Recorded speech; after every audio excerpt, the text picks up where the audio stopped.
Welcome to Shukla study point. आप सभी का स्वागत है आपके अपने YouTube channel Shukla study point में। मैं शिवम शुक्ला आप सभी दोस्तों का हार्दिक स्वागत करता हूं। आज की वीडियो के माध्यम से हम लोग चर्चा करेंगे हिंदी साहित्य के बारे में। हिंदी साहित्य के फर्स्ट पेपर में भाषा विज्ञान, हिंदी भाषा और देवनागरी लिपि के बारे में पढ़ना है, तो उसके बारे में आज की वीडियो के माध्यम से हम लोग जानेंगे। बीए 6 सेमेस्टर में अगर आप हैं तो आप इस वीडियो को अंत तक देखिएगा। डॉक्टर राम मनोहर लोहिया अवध विश्वविद्यालय और ऐसे कई विश्वविद्यालय जिनकी परीक्षा अभी नहीं हुई है, ऑब्जेक्टिव लिखित, सभी के लिए ये लेक्चर बहुत ही महत्वपूर्ण है, तो आप इस वीडियो को अंत तक जरूर देखिएगा। बहुत ही महत्वपूर्ण क्वेश्चंस और आंसर्स इस वीडियो में मैंने रखा है। आइए अब प्रश्नों को जानने का प्रयास करते हैं और उनके उत्तर को भी समझते हुए हम आगे बढ़ेंगे। बहुत सारे प्रश्नों को मैंने रखा है, तीव्र गति से मैं आगे बढ़ूंगा और आपको एक एक पॉइंट को बताते हुए भी आगे बढ़ूंगा। ठीक है, वीडियो पसंद आती तो प्लीज़ वीडियो को लाइक करें, चूँकि ये वीडियो ऐसे नहीं बन जाते कि भाई 1 घंटे या 1.5 घंटे की जो वीडियो होती है इसमें लगभग 3-4 घंटे की मेहनत होती है। ठीक है, तो प्लीज़ उस मेहनत को समझें और जानें कि भाई हाँ, एक व्यक्ति है जो आपके लिए दिन रात जाग रहा है। आप एक ही सब्जेक्ट के लिए हिंदी पढ़ रहे हो या जियोग्राफी आप पढ़ रहे होंगे या फिर सोशोलॉजी पढ़ रहे होंगे, आप 3-4 सब्जेक्ट पढ़ रहे होंगे। मैं अकेले सारे सब्जेक्ट को पढ़ता हूं आपके लिए, और आप जो भी कहते हैं मैं उस हिसाब से वीडियो लाता हूं, लेकिन फिर भी आप लोग जो है उतना एक प्रकार से रिस्पांस नहीं करते हो जितना करना चाहिए आपको। ठीक है, कुछ लोग तो ऐसे हैं बच्चे कि पढ़ करके निकल जाते हैं, लाइक करने में उनका पता नहीं क्या चला जाता है कि भाई लाइक भी नहीं करते हैं। तो प्लीज़ मेहनत को समझें, और अगर आपको लगता है कि अगर आपके लिए कोई मेहनत कर रहा है, दिन रात कोई जग रहा है, कोई दिन रात आपके लिए एक प्रकार से कि भाई आपका पेपर अच्छा हो इसलिए काम कर रहा है, तो प्लीज़ आप समझें उसको, और वीडियो को लाइक और शेयर ज़रूर करें, चैनल को सब्सक्राइब करें। ठीक है, ताकि और बेहतर मैं करने का प्रयास करूं। ठीक है, चले पहला क्वेश्चन है, भाषा की परिभाषा दीजिए, यानी कि भाषा किसे कहते हैं। आचार्य किशोरीदास वाजपेयी जी भाषा के बड़े मर्मज्ञ विद्वान रहे हैं। इन्होंने कहा कि विभिन्न अर्थों में सांकेतिक शब्द समूह ही भाषा होती है, जिनके द्वारा हम क्या करते हैं, अपने विचार या अपने मनोभाव जो होते हैं उनको दूसरों के प्रति बहुत ही सरलता से प्रकट करते हैं, वही भाषा होती है। डॉक्टर बाबूराम सक्सेना बड़े ज़बरदस्त विद्वान है, भाषा संबंधी या भाषा विज्ञान के बड़े जानकार रहे हैं। बाबूराम सक्सेना, भोलानाथ तिवारी, आचार्य किशोरीदास वाजपेयी, ये सब इन सभी लोगों का बड़ा नाम है भाषा विज्ञान में।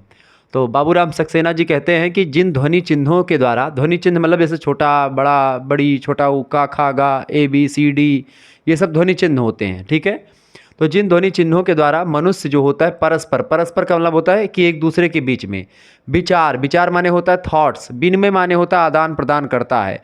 तो यानी कि जिन ध्वनि चिन्हों के द्वारा मनुष्य परस्पर विचार विनिमय करता है, विचारों का आदान प्रदान करता है, उनकी समष्टि को ही भाषा कहते हैं। समष्टि माने उन सभी को मिला करके, उन सभी का एक प्रकार से मिला जुला रूप जो होता है वही भाषा होता है। सॉरी, थोड़ी तबीयत डाउन है।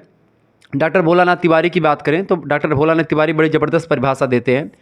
भोलानाथ तिवारी जी कहिन कि भाषा ऊ साधन होए जकरे द्वारा हम का कह सकित है, हम सोचते हैं, जो हम सोचते हैं अपने विचारों को प्रकट करते हैं, मतलब कि हम जो सोचते हैं या एक प्रकार से हमारे अंदर जो चल रही भावनाएं होती हैं उनका हम प्रकटीकरण कहते हैं, किसके माध्यम से, भाषा के माध्यम से। तो भोलानाथ तिवारी जी कहा था कि भाषा वह साधन है जिसके माध्यम से हम सोचते हैं तथा अपने विचारों को प्रकट करते हैं, दूसरों को बताते भी हैं। दूसरा क्वेश्चन, भारत के प्रमुख भाषा परिवारों के नाम लिखिए। भारत में कई भाषा परिवार बेसिकली रहे हैं, जिनमें एक प्रकार से भाषा परिवारों की अगर बात की जाए तो भारत के भाषा परिवार में जैसे द्रविड़ भाषा परिवार है, आर्य भाषा परिवार है और भारोपीय भाषा परिवार है। ठीक है, ये बात आप ध्यान रखेंगे। तीसरा आपका है, द्रविड़ भाषा परिवार में जो दक्षिण की भाषाएं हैं वो सब आती हैं। ठीक है, आर्य भाषा परिवार में आप देखते हैं और भी चीज़ें, आर्य भाषा परिवार में ही भारोपीय भाषा और ये सब चीज़ें आती हैं। ठीक है, ये बात आप ध्यान रखेंगे। तो दक्षिण वाला जो है वो द्रविड़ भाषा परिवार और उत्तर वाला आर्य भाषा परिवार, ये भारत में 2 भाषा परिवार हैं। आर्य भाषा परिवार में ही एक प्रकार से भारोपीय भाषा परिवार जिसमें आपका हिंदी वगैरह शामिल है। ठीक है, ये बात आप ध्यान रखेंगे। अभी मैं बताऊंगा हिंदी की उत्पत्ति वगैरह कैसी हुई, पूरा प्रोसेस आपको समझाने वाला हूं, तो बिल्कुल चिंता करने की आपको ज़रूरत नहीं है। ठीक है, अगला प्रश्न है, भाषा तथा बोली में क्या अंतर है। भाषा और बोली दोनों एक प्रकार से जो है एक दूसरे से जुड़े हुए पहलू हैं। बोली एक प्रकार से एक सीमित दायरे में बोली जाने वाली होती है, जबकि भाषा बोली का विस्तृत रूप होता है, यानी कि एक बोली भाषा बनती है, यानी बोली का विकास ही भाषा का रूप धारण करता है आगे चल करके। ठीक है, ये बात आप ध्यान रखेंगे।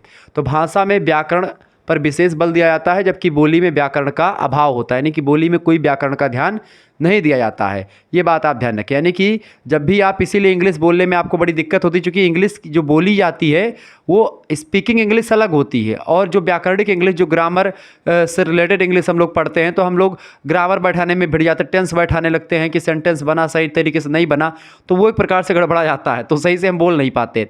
जैसे हिंदी में बोल रहा हूँ, हिंदी में पढ़ा रहा हूँ, तो क्या सारे मैं व्याकरणिक सम्मत तरीके से पढ़ा रहा हूँ? नहीं, मैं भी गलत बोल रहा हूँ, आप भी गलत बोल रहे हो, हिंदी बोल रहे हो, गलत बोल रहे हो।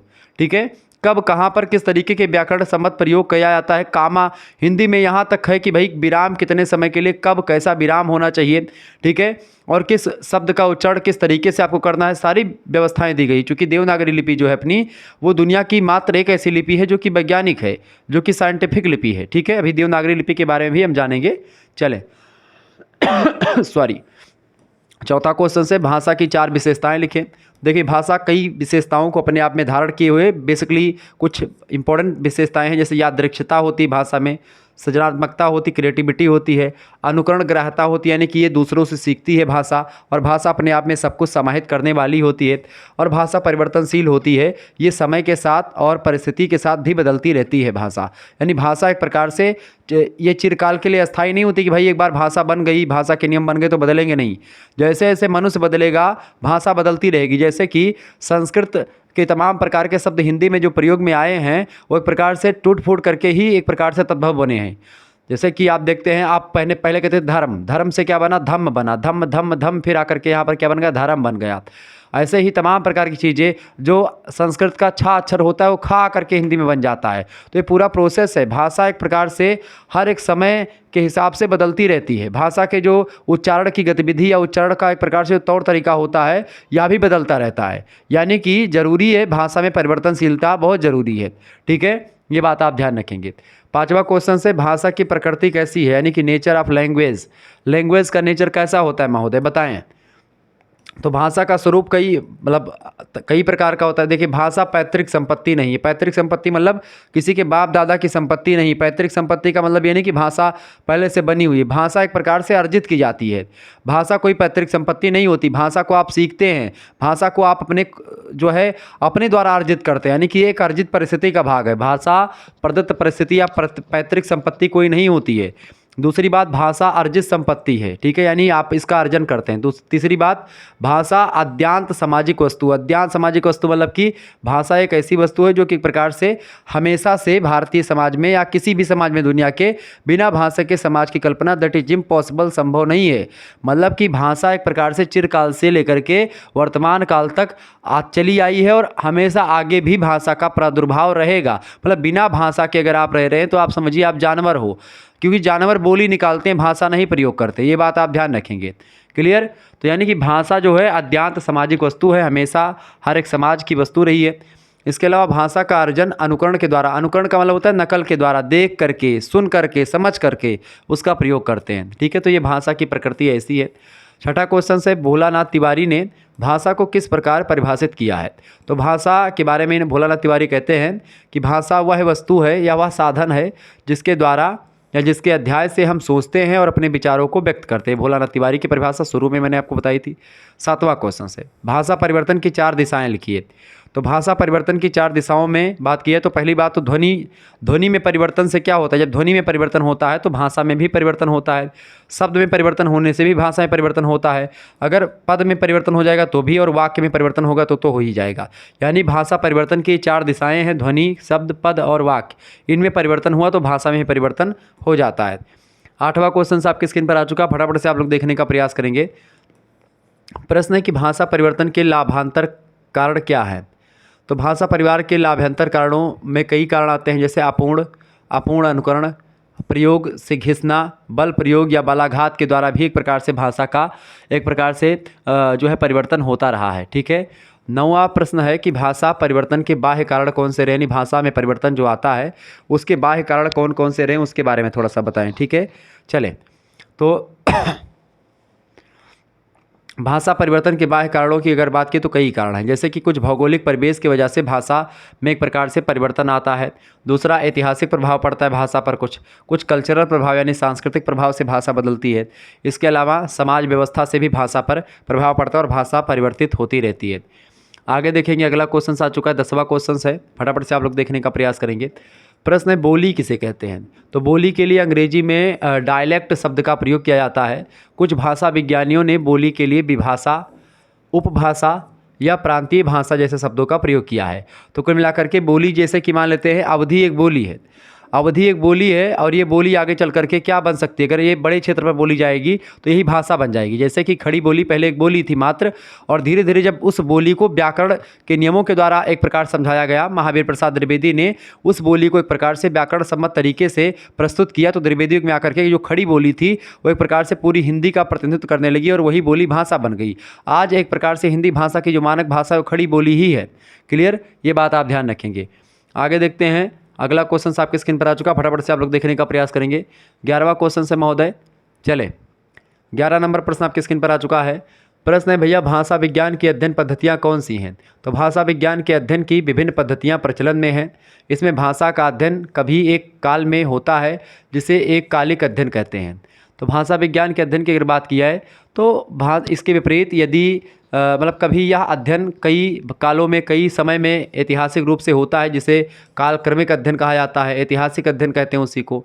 इसी प्रकार से कभी भाषा की जो प्रकृति रहा, नेचर, संरचना, उद्भव, विकास आदि का सैद्धांतिक अध्ययन करते हैं, तो कभी विशेष उद्देश्य से भाषा का या भाषाओं का के अध्ययन के लिए सिद्धांतों का अनुकरण करते हैं।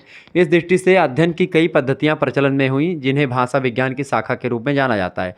यानी भाषा को अध्ययन करने की कई पद्धतियां समाज में या भाषाई परिवारों में एक प्रकार से मिलती हैं, जिसके कई विधियों के माध्यम से, कई प्रविधियों का प्रयोग करके या कई पद्धतियों का प्रयोग करके हम लोग भाषा विज्ञान का अध्ययन करते हैं। तो भाषा विज्ञान में कई पद्धतियाँ शामिल है, जिसमें ऐतिहासिक पद्धति और भी एक प्रकार से कई पद्धतियाँ शामिल है। ठीक है, कालक्रमिक पद्धति, काल अनुक्रमिक पद्धति, ठीक है, ये सब शामिल है। 12 नंबर क्वेश्चन आप देखेंगे। प्रश्न है, भाषा विज्ञान के अंग कौन कौन से हैं? तो भाषा विज्ञान के कई अंग हैं। पहला होता है ध्वनि विज्ञान, ये भाषा विज्ञान का एक अंग है। इसमें ध्वनि का अध्ययन किया जाता है कि किस शब्द को कैसे या किस वर्ण का उच्चारण कैसे करना है। दूसरा होता है वाक्य विज्ञान, वाक्य निर्माण कैसे होता है, वाक्य निर्माण में कौन कौन से तत्व इंपॉर्टेंट होते हैं उसके बारे में। अगला होता है रूप विज्ञान, अर्थ विज्ञान, शब्द विज्ञान और कोश विज्ञान। कोश माने डिक्शनरी वगैरह, शब्द विज्ञान माने जिसमें शब्दों के बारे में, अर्थ विज्ञान, रूप भी एक प्रकार से वाक्य का एक प्रकार होता है, तो रूप विज्ञान, ये सब एक प्रकार से रूपिम जिसको कहते हैं। तो भाषा विज्ञान के सभी अंग होते कौन कौन से, ध्यान से सुन लीजिएगा, प्रश्न परीक्षा में आते, लघुत्तरी में आ सकता है। ध्वनि विज्ञान, वाक्य विज्ञान, रूप विज्ञान, अर्थ विज्ञान, शब्द विज्ञान और कोश विज्ञान, ये सब भाषा विज्ञान के अंग में शामिल हैं। 13वां क्वेश्चन आ चुका है, हिंदी के आधुनिक 2 भाषा वैज्ञानिकों के नाम लिखें। तो आधुनिक भाषा वैज्ञानिकों में पहला नाम है डॉक्टर भोलानाथ तिवारी जी का और दूसरा नाम है डॉक्टर कपिल देव द्विवेदी जी का। ये 2 विद्वान ऐसे हैं जो कि आधुनिक भाषा वैज्ञानिकों में शामिल हैं। अगला प्रश्न 14 नंबर, भाषा विज्ञान की 3 विशेषताएं बताएं। तो भाषा विज्ञान की प्रमुख 3 विशेषताएं जो हैं, पहली विशेषता साहित्य के ज्ञान में सहायक होती भाषा विज्ञान, और दूसरी बात है लिपि विकास में सहायक होता है भाषा विज्ञान, और तीसरी बात है वैज्ञानिक अध्ययन की प्रवृत्ति होती भाषा विज्ञान में। तो भाषा विज्ञान कहीं ना कहीं पे हर एक क्षेत्र में आप देखते हैं मदद करता है और सहायता करता है। 15 नंबर क्वेश्चन आप देखेंगे, भाषा विज्ञान के 4 क्षेत्र बताइए। भाषा विज्ञान का पहला क्षेत्र है ध्वनि विज्ञान, दूसरा है पद विज्ञान, तीसरा है वाक्य विज्ञान और चौथा है अर्थ विज्ञान। यानी ध्वनि, पद, वाक्य और अर्थ, ये 4 फैक्टर ऐसे हैं जो कि भाषा में ज़रूर होते हैं। तो भाषा विज्ञान जो है ध्वनि विज्ञान, यानी कि पहली बात तो वर्डों की ध्वनियाँ कैसे निकलती हैं, पद कैसे बनता है, पद का क्या होता है, वाक्य का निर्माण कैसे होता है, अर्थ, उन वाक्यों या शब्दों के अर्थ कैसे निकलते हैं। तो बिना एक प्रकार से अर्थ वाले शब्द एक प्रकार से निरर्थक माने जाते हैं, तो इसीलिए ये एक प्रकार से चारों क्षेत्र होते भाषा विज्ञान के। 16वां क्वेश्चन आ चुका है, भाषा विज्ञान की 4 उपयोगिताएं लिखिए। भाषा विज्ञान की कई उपयोगिताएं हैं बेसिकली। पहली उपयोगिता है भाषा के परिष्कृत रूप का ज्ञान करने के लिए भाषा विज्ञान जरूरी है। दूसरी बात, भाषा विज्ञान से क्या होता है, वैज्ञानिक अध्ययन की ओर प्रवृत्ति होती है लोगों की, और भाषा को भी हम वैज्ञानिक तरीके से समझते हैं, जानते हैं और उसको निहित मतलब कि अध्ययन करते हैं। इसके अलावा वेदार्थ ज्ञान में सहायक होता है। वेदार्थ मतलब कि वेदार्थ या शब्दार्थ ज्ञान के लिए भी इम्पोर्टेंट होता है भाषा विज्ञान। इसके अलावा प्राचीन संस्कृति और सभ्यता का भी ज्ञान एक प्रकार से हो पाता है जब आप भाषा विज्ञान की बात करते हैं, तो भाषा विज्ञान इसलिए ज़रूरी है। इसके अलावा 17 नंबर प्रश्न आपके स्क्रीन पर आ चुका है, प्रश्न है, डॉक्टर कपिल देव द्विवेदी ने भाषा विज्ञान को किस प्रकार परिभाषित किया है? तो कपिल देव द्विवेदी कहते हैं कि भाषा विज्ञान वह भाषा विज्ञान है जिसमें भाषा का सर्वांगी विवेचन या सर्वांगात्मक विवेचन अध्ययन और मतलब अध्ययन प्रस्तुत किया जाता है। यानी कि विवेचनात्मक अध्ययन भाषा के जो सर्वांग चीज़ें होती हैं, भाषा के तमाम प्रकार के जो फैक्टर्स होते हैं उन सभी का जो भाषा के अवयव होते हैं उन सभी का विवेचनात्मक अध्ययन किया जाता है, वही भाषा विज्ञान होता है। 18 नंबर क्वेश्चन से डॉक्टर भोलानाथ तिवारी ने भाषा विज्ञान की क्या परिभाषा दी है? भोलानाथ तिवारी कहते हैं कि भाषा विज्ञान का सीधा अर्थ है भाषा का विज्ञान और विज्ञान का अर्थ है विशिष्ट ज्ञान। इस प्रकार भाषा विज्ञान विशिष्ट ज्ञान भाषा विज्ञान कहलाएगा, यानी कि विशिष्ट ज्ञान ही भाषा विज्ञान कहलाएगा। कुल मिलाकर के जो विज्ञान होता है सुसंगठित सुव्यवस्थित और क्रमबद्ध अध्ययन को ही विज्ञान कहते हैं, और जब यही सुसंगठित सुव्यवस्थित और क्रमबद्ध ज्ञान भाषा से संबंधित हो जाता है तो वही एक प्रकार से भाषा विज्ञान कहलाता है। ये बात आप ध्यान रखेंगे। तो भाषा विज्ञान की परिभाषा अपने अपने हिसाब से विद्वानों ने दी है। 19वां प्रश्न है, भाषा विज्ञान की भूमिका के रचनाकार कौन है? तो भाषा विज्ञान की भूमिका नामक पुस्तक किसने लिखी है? तो इस पुस्तक को लिखा किसने भैया? डॉक्टर देवेंद्र नाथ शर्मा जी ने लिखा है। ये ध्यान रखेंगे, ऑब्जेक्टिव में प्रश्न पूछा भी गया था आपकी बार, तो जिनकी परीक्षा ऑब्जेक्टिव होती वो इस वीडियो मतलब इस पॉइंट को नोट कर लीजिएगा। अगला क्वेश्चन 20 नंबर, भाषा विज्ञान और भाषा शास्त्र, इस पुस्तक को किसने लिखा है? तो भाषा विज्ञान और भाषा शास्त्र रचनाकार इसके हैं डॉक्टर कपिल देव द्विवेदी जी। बहुत महत्वपूर्ण पुस्तक है, परीक्षा में भी प्रश्न आया था। अगला क्वेश्चन 21 नंबर देखेंगे, प्रोक्ति विज्ञान से आप क्या समझते हैं? तो प्रोक्ति विज्ञान क्या है भैया? प्रोक्ति विज्ञान जो होता है भाषा विज्ञान का एक विभाग या एक प्रभाग या एक भाग होता है, ठीक है, या पार्ट होता है। तो भाषा विज्ञान का वह विभाग जिसमें प्रोक्ति का अध्ययन किया जाता है, प्रोक्ति का विश्लेषण किया जाता है, ठीक है। इसके एक कालिक, कालक्रमिक, तुलनात्मक, व्यतिरेक और सैद्धांतिक अनेक भेद होते हैं किसके? प्रोक्ति के। तो प्रोक्ति एक प्रकार से जो है इसी का अध्ययन या विश्लेषण किया जाता है किसमें? प्रोक्ति विज्ञान में। क्लियर? ये बात आप ध्यान रखेंगे। आगे देखते हैं, 22 नंबर क्वेश्चन आ चुका है, फटाफट से आप लोग देखने का प्रयास करेंगे। 22 नंबर क्वेश्चन से वाक्य विज्ञान और रूप विज्ञान पर टिप्पणी कीजिए। तो वाक्य विज्ञान की परिभाषा को देते हुए डॉक्टर तिवारी जी कहते हैं नई प्रतिस्थापना में कि प्रोक्ति को भाषा की इकाई मानने से पूर्व वाक्य को भाषा की मूलभूत सहज इकाई मानने की परंपरा रही है। यानी प्रोक्ति जो है वो वाक्य के पहले की इकाई है, यानी वाक्य से छोटी इकाई होती प्रोक्ति, ठीक है। प्रोक्ति को ही उक्ति कह देते हैं कहीं कहीं पर। तो उक्ति व प्रोक्ति वाक्य की छोटी इकाई या वाक्य से पहले की एक प्रकार से इकाई है। वाक्य विज्ञान भाषा विज्ञान की वह शाखा है जो वाक्य का अध्ययन विश्लेषण करता है, और इसके भी एक कालिक, कालक्रमिक, तुलनात्मक और व्यतिरेकी, सैद्धांतिकी, ये अनेक भेद होते हैं किसके? ये वाक्य विज्ञान के, ठीक है। ये बात आप ध्यान रखेंगे। इस तरीके से प्रोक्ति विज्ञान के भाग होते हैं, इस तरीके से वाक्य विज्ञान के भी होते हैं।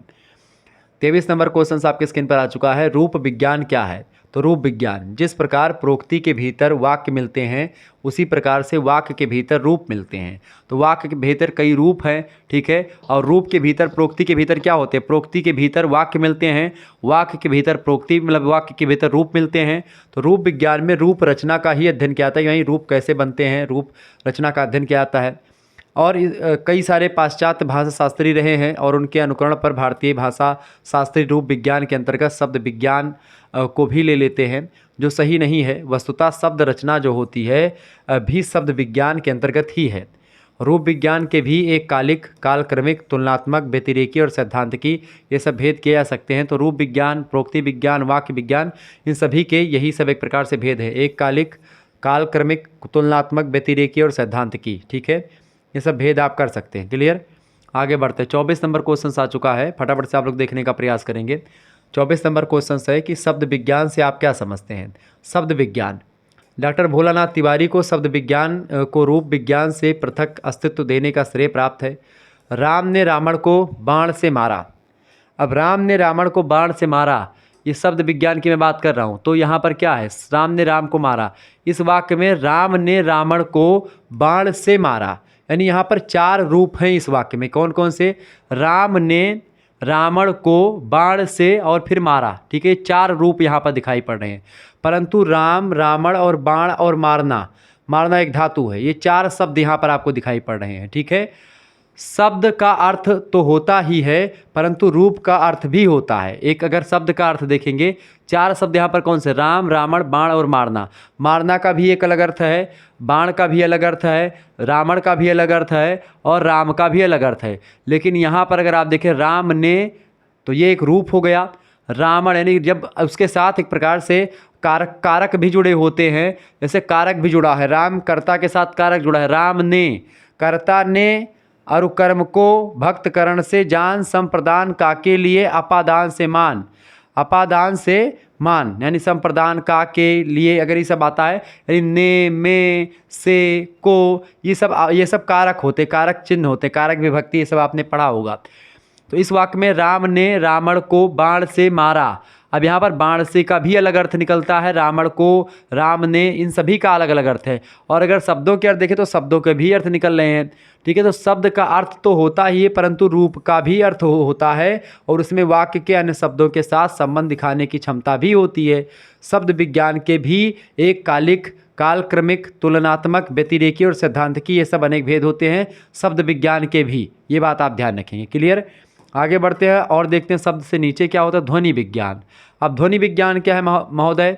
ध्वनि विज्ञान की अगर बात की जाए तो शब्दों का विश्लेषण करने पर हम ध्वनि पर पहुंचते हैं, क्योंकि ध्वनि ही दूसरा नाम या जिसको आप स्वनिम कहते हैं या फोन कहते हैं। ध्वनि विज्ञान में ध्वनियों का यानी स्वनों का अध्ययन किया जाता है। इस अध्ययन की दो दिशाएं हैं, पहली सैद्धांतिक विधि से और दूसरी आपकी होती है भाषा सापेक्ष दृष्टि से, ठीक है। तो सैद्धांतिक के हिसाब से देखें तो इसके अंतर्गत ध्वनियों के उच्चारण, अवयवों की जानकारी, स्वर व्यंजन का अंतर और वर्गीकरण आदि आते हैं। जबकि भाषा सापेक्ष की दृष्टि से अगर देखें तो इसके अंतर्गत भाषा विशेष में प्रयुक्त ध्वनियों की व्यवस्था, यानी जैसे बलाघात, किसी शब्द पर कितना बल प्रयोग करना है, किस पर ज़्यादा फोकस करना है, वो तो बलाघात, अनुतान, संधि, संहिता, इन सभी का विवेचन जो है वो ध्वनि विज्ञान के अंतर्गत भाषा सापेक्ष के दृष्टिकोण से किया जाता है। और सैद्धांतिकी में एक प्रकार से स्वर व्यंजन का अंतर कैसा है, इन सभी का उच्चारण कैसा किया जाता है, स्वरों का, व्यंजनों का, इन सभी का अध्ययन होता है। तो ये ध्वनि विज्ञान के अंतर्गत होता है। जैसे कि आप देखते हैं मूर्धा, कंठ, तालु, दंतोष्ट, ये सब जो व्यंजन होते हैं, स्वर होते हैं, इन सभी का जो उच्चारण स्थान है वो सब ध्वनियों के द्वारा ही होता है।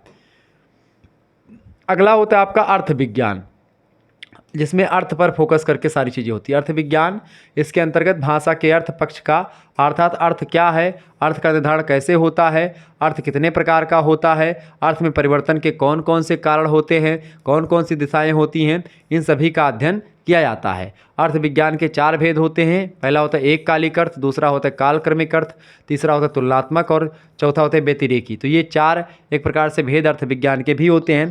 तो इस तरीके से हमने एक प्रकार से प्रोक्ति विज्ञान, वाक्य विज्ञान, शब्द विज्ञान मतलब रूप विज्ञान, शब्द विज्ञान, वर्ण विज्ञान, ठीक है, ध्वनि विज्ञान और एक प्रकार से इन चीज़ों के बारे में, अर्थ विज्ञान के बारे में जाना।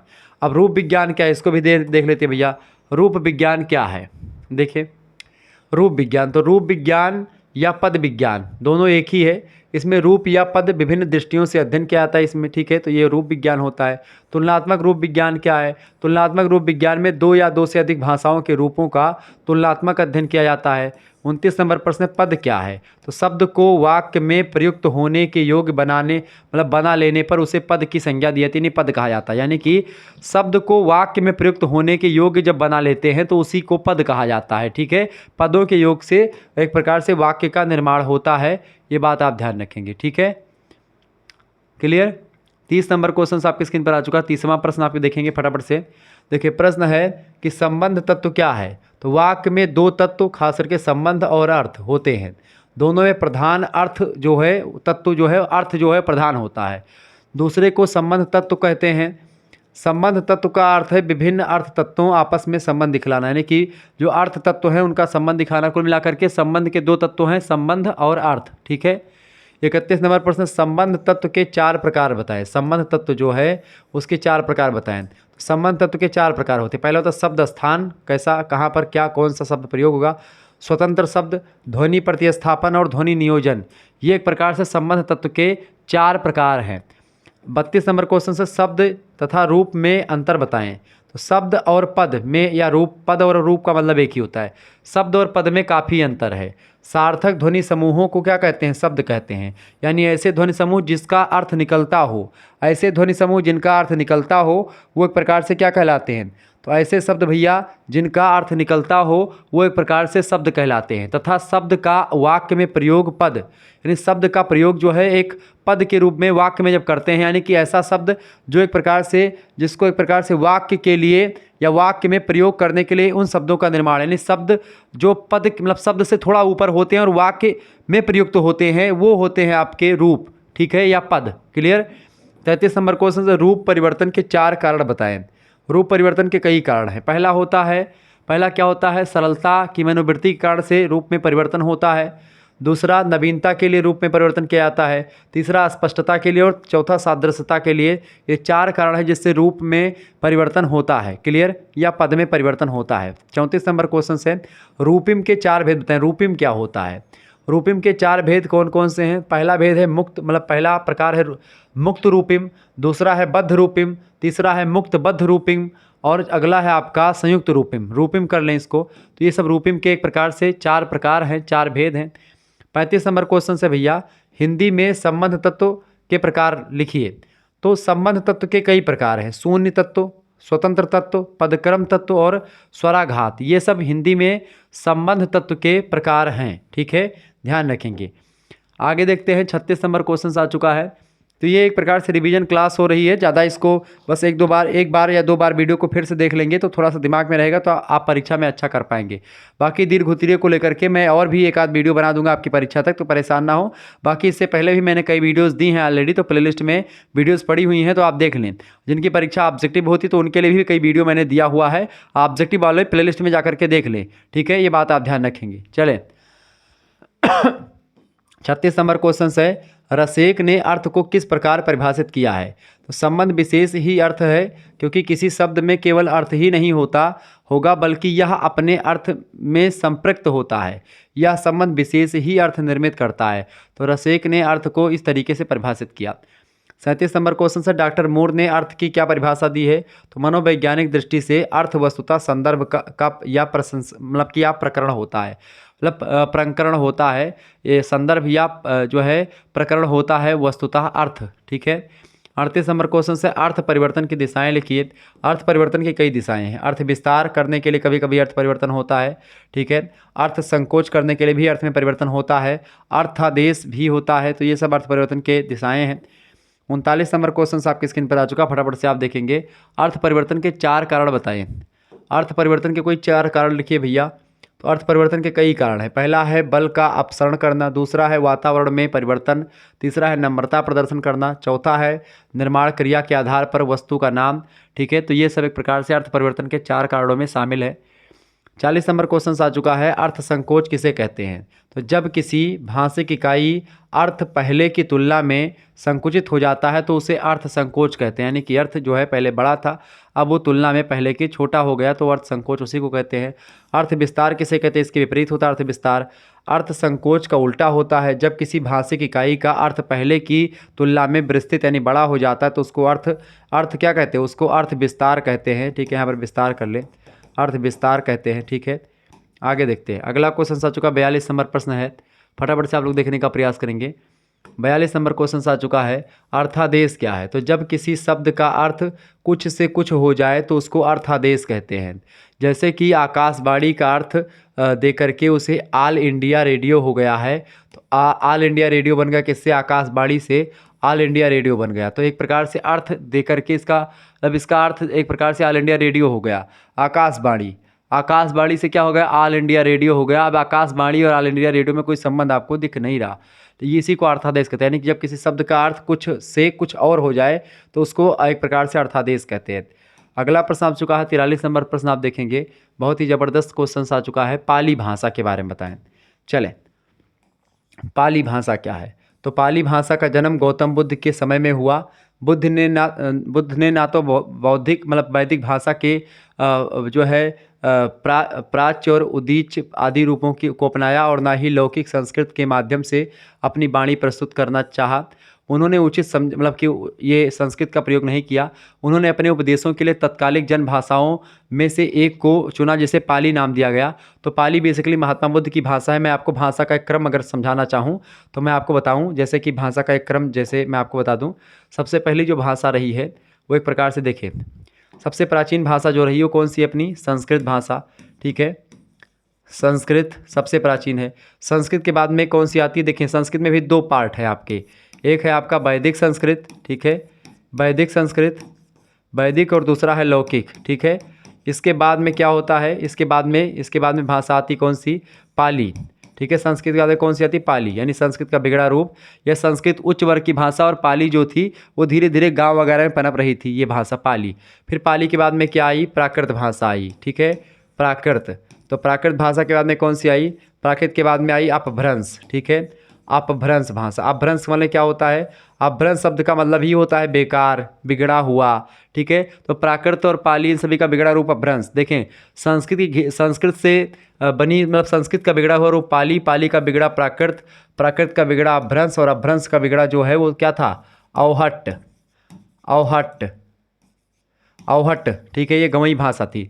और इसी अपभ्रंश और अवहट्ट से एक प्रकार से आप देखते तमाम प्रकार के अपभ्रंश, जैसे सौरसेनी अपभ्रंश से पश्चिमी हिंदी के बोलियों का विकास हुआ, ठीक है। मागधी अपभ्रंश से बिहारी हिंदी का विकास हुआ, अर्ध मागधी से पूर्वी हिंदी का विकास हुआ। तो इस तरीके से अपभ्रंश से बनी हिंदी, इस तरीके से अपनी हिंदी का प्रादुर्भाव हुआ, ये बात आप ध्यान रखेंगे। तो ये भाषाओं का कुछ क्रम था जो मैंने आपको बताया।